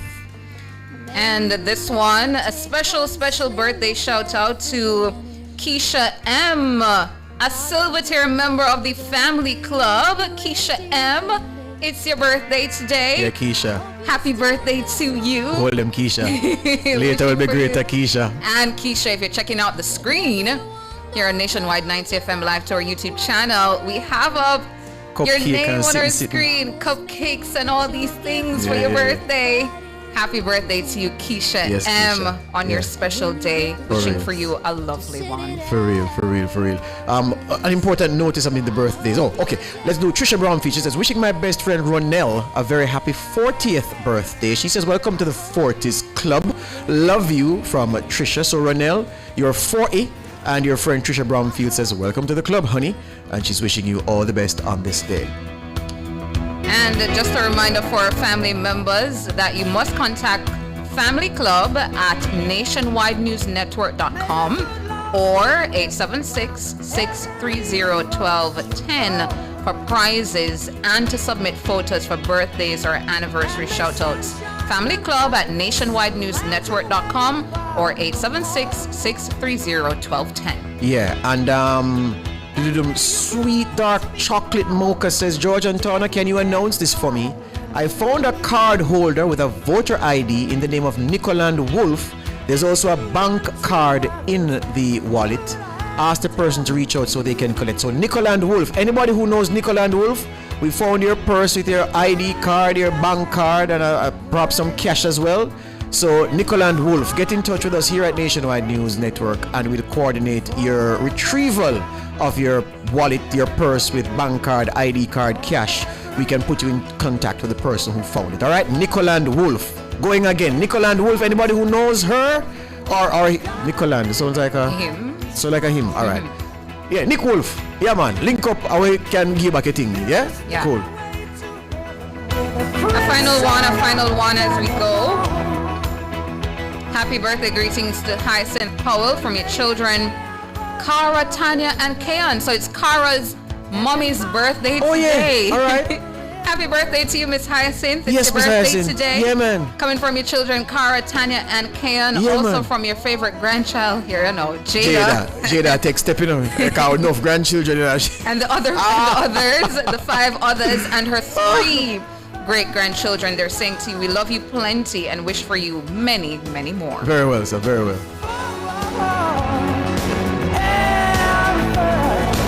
Sharon Brand says, happy birthday to my niece Amelia. Amelia, your auntie Sharon Brand says, happy birthday to you. And Vivacious Verlene Hall Smith says, belated birthday greetings to Charmaine Wellington and Dorothy McBean from the Wesleyan Holiness Church. Dorothy McBean, Charmaine Wellington from Wesleyan Holiness Church. Belated happy birthday greetings to you coming from Verlene Hall Smith, the Vivacious one.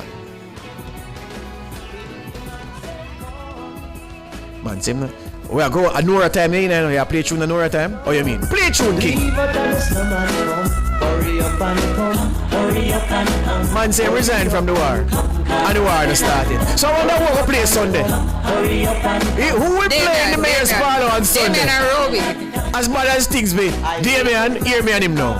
As bad as things be, you can't replace Damien with cheap imitations from these generations, okay?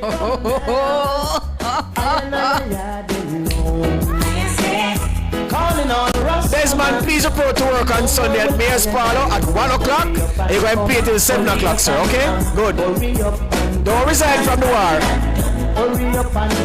Good morning. Good morning. From England straight to America, even down there in the valley of Japan. You've just heard Nationwide this morning on Nationwide 90 FM. In a Babylon there's a disaster.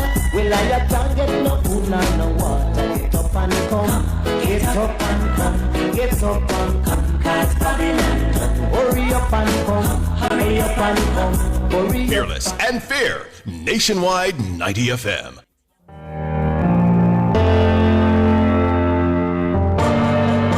the aftermath of Hurricane Melissa as communities across the island grappled with loss and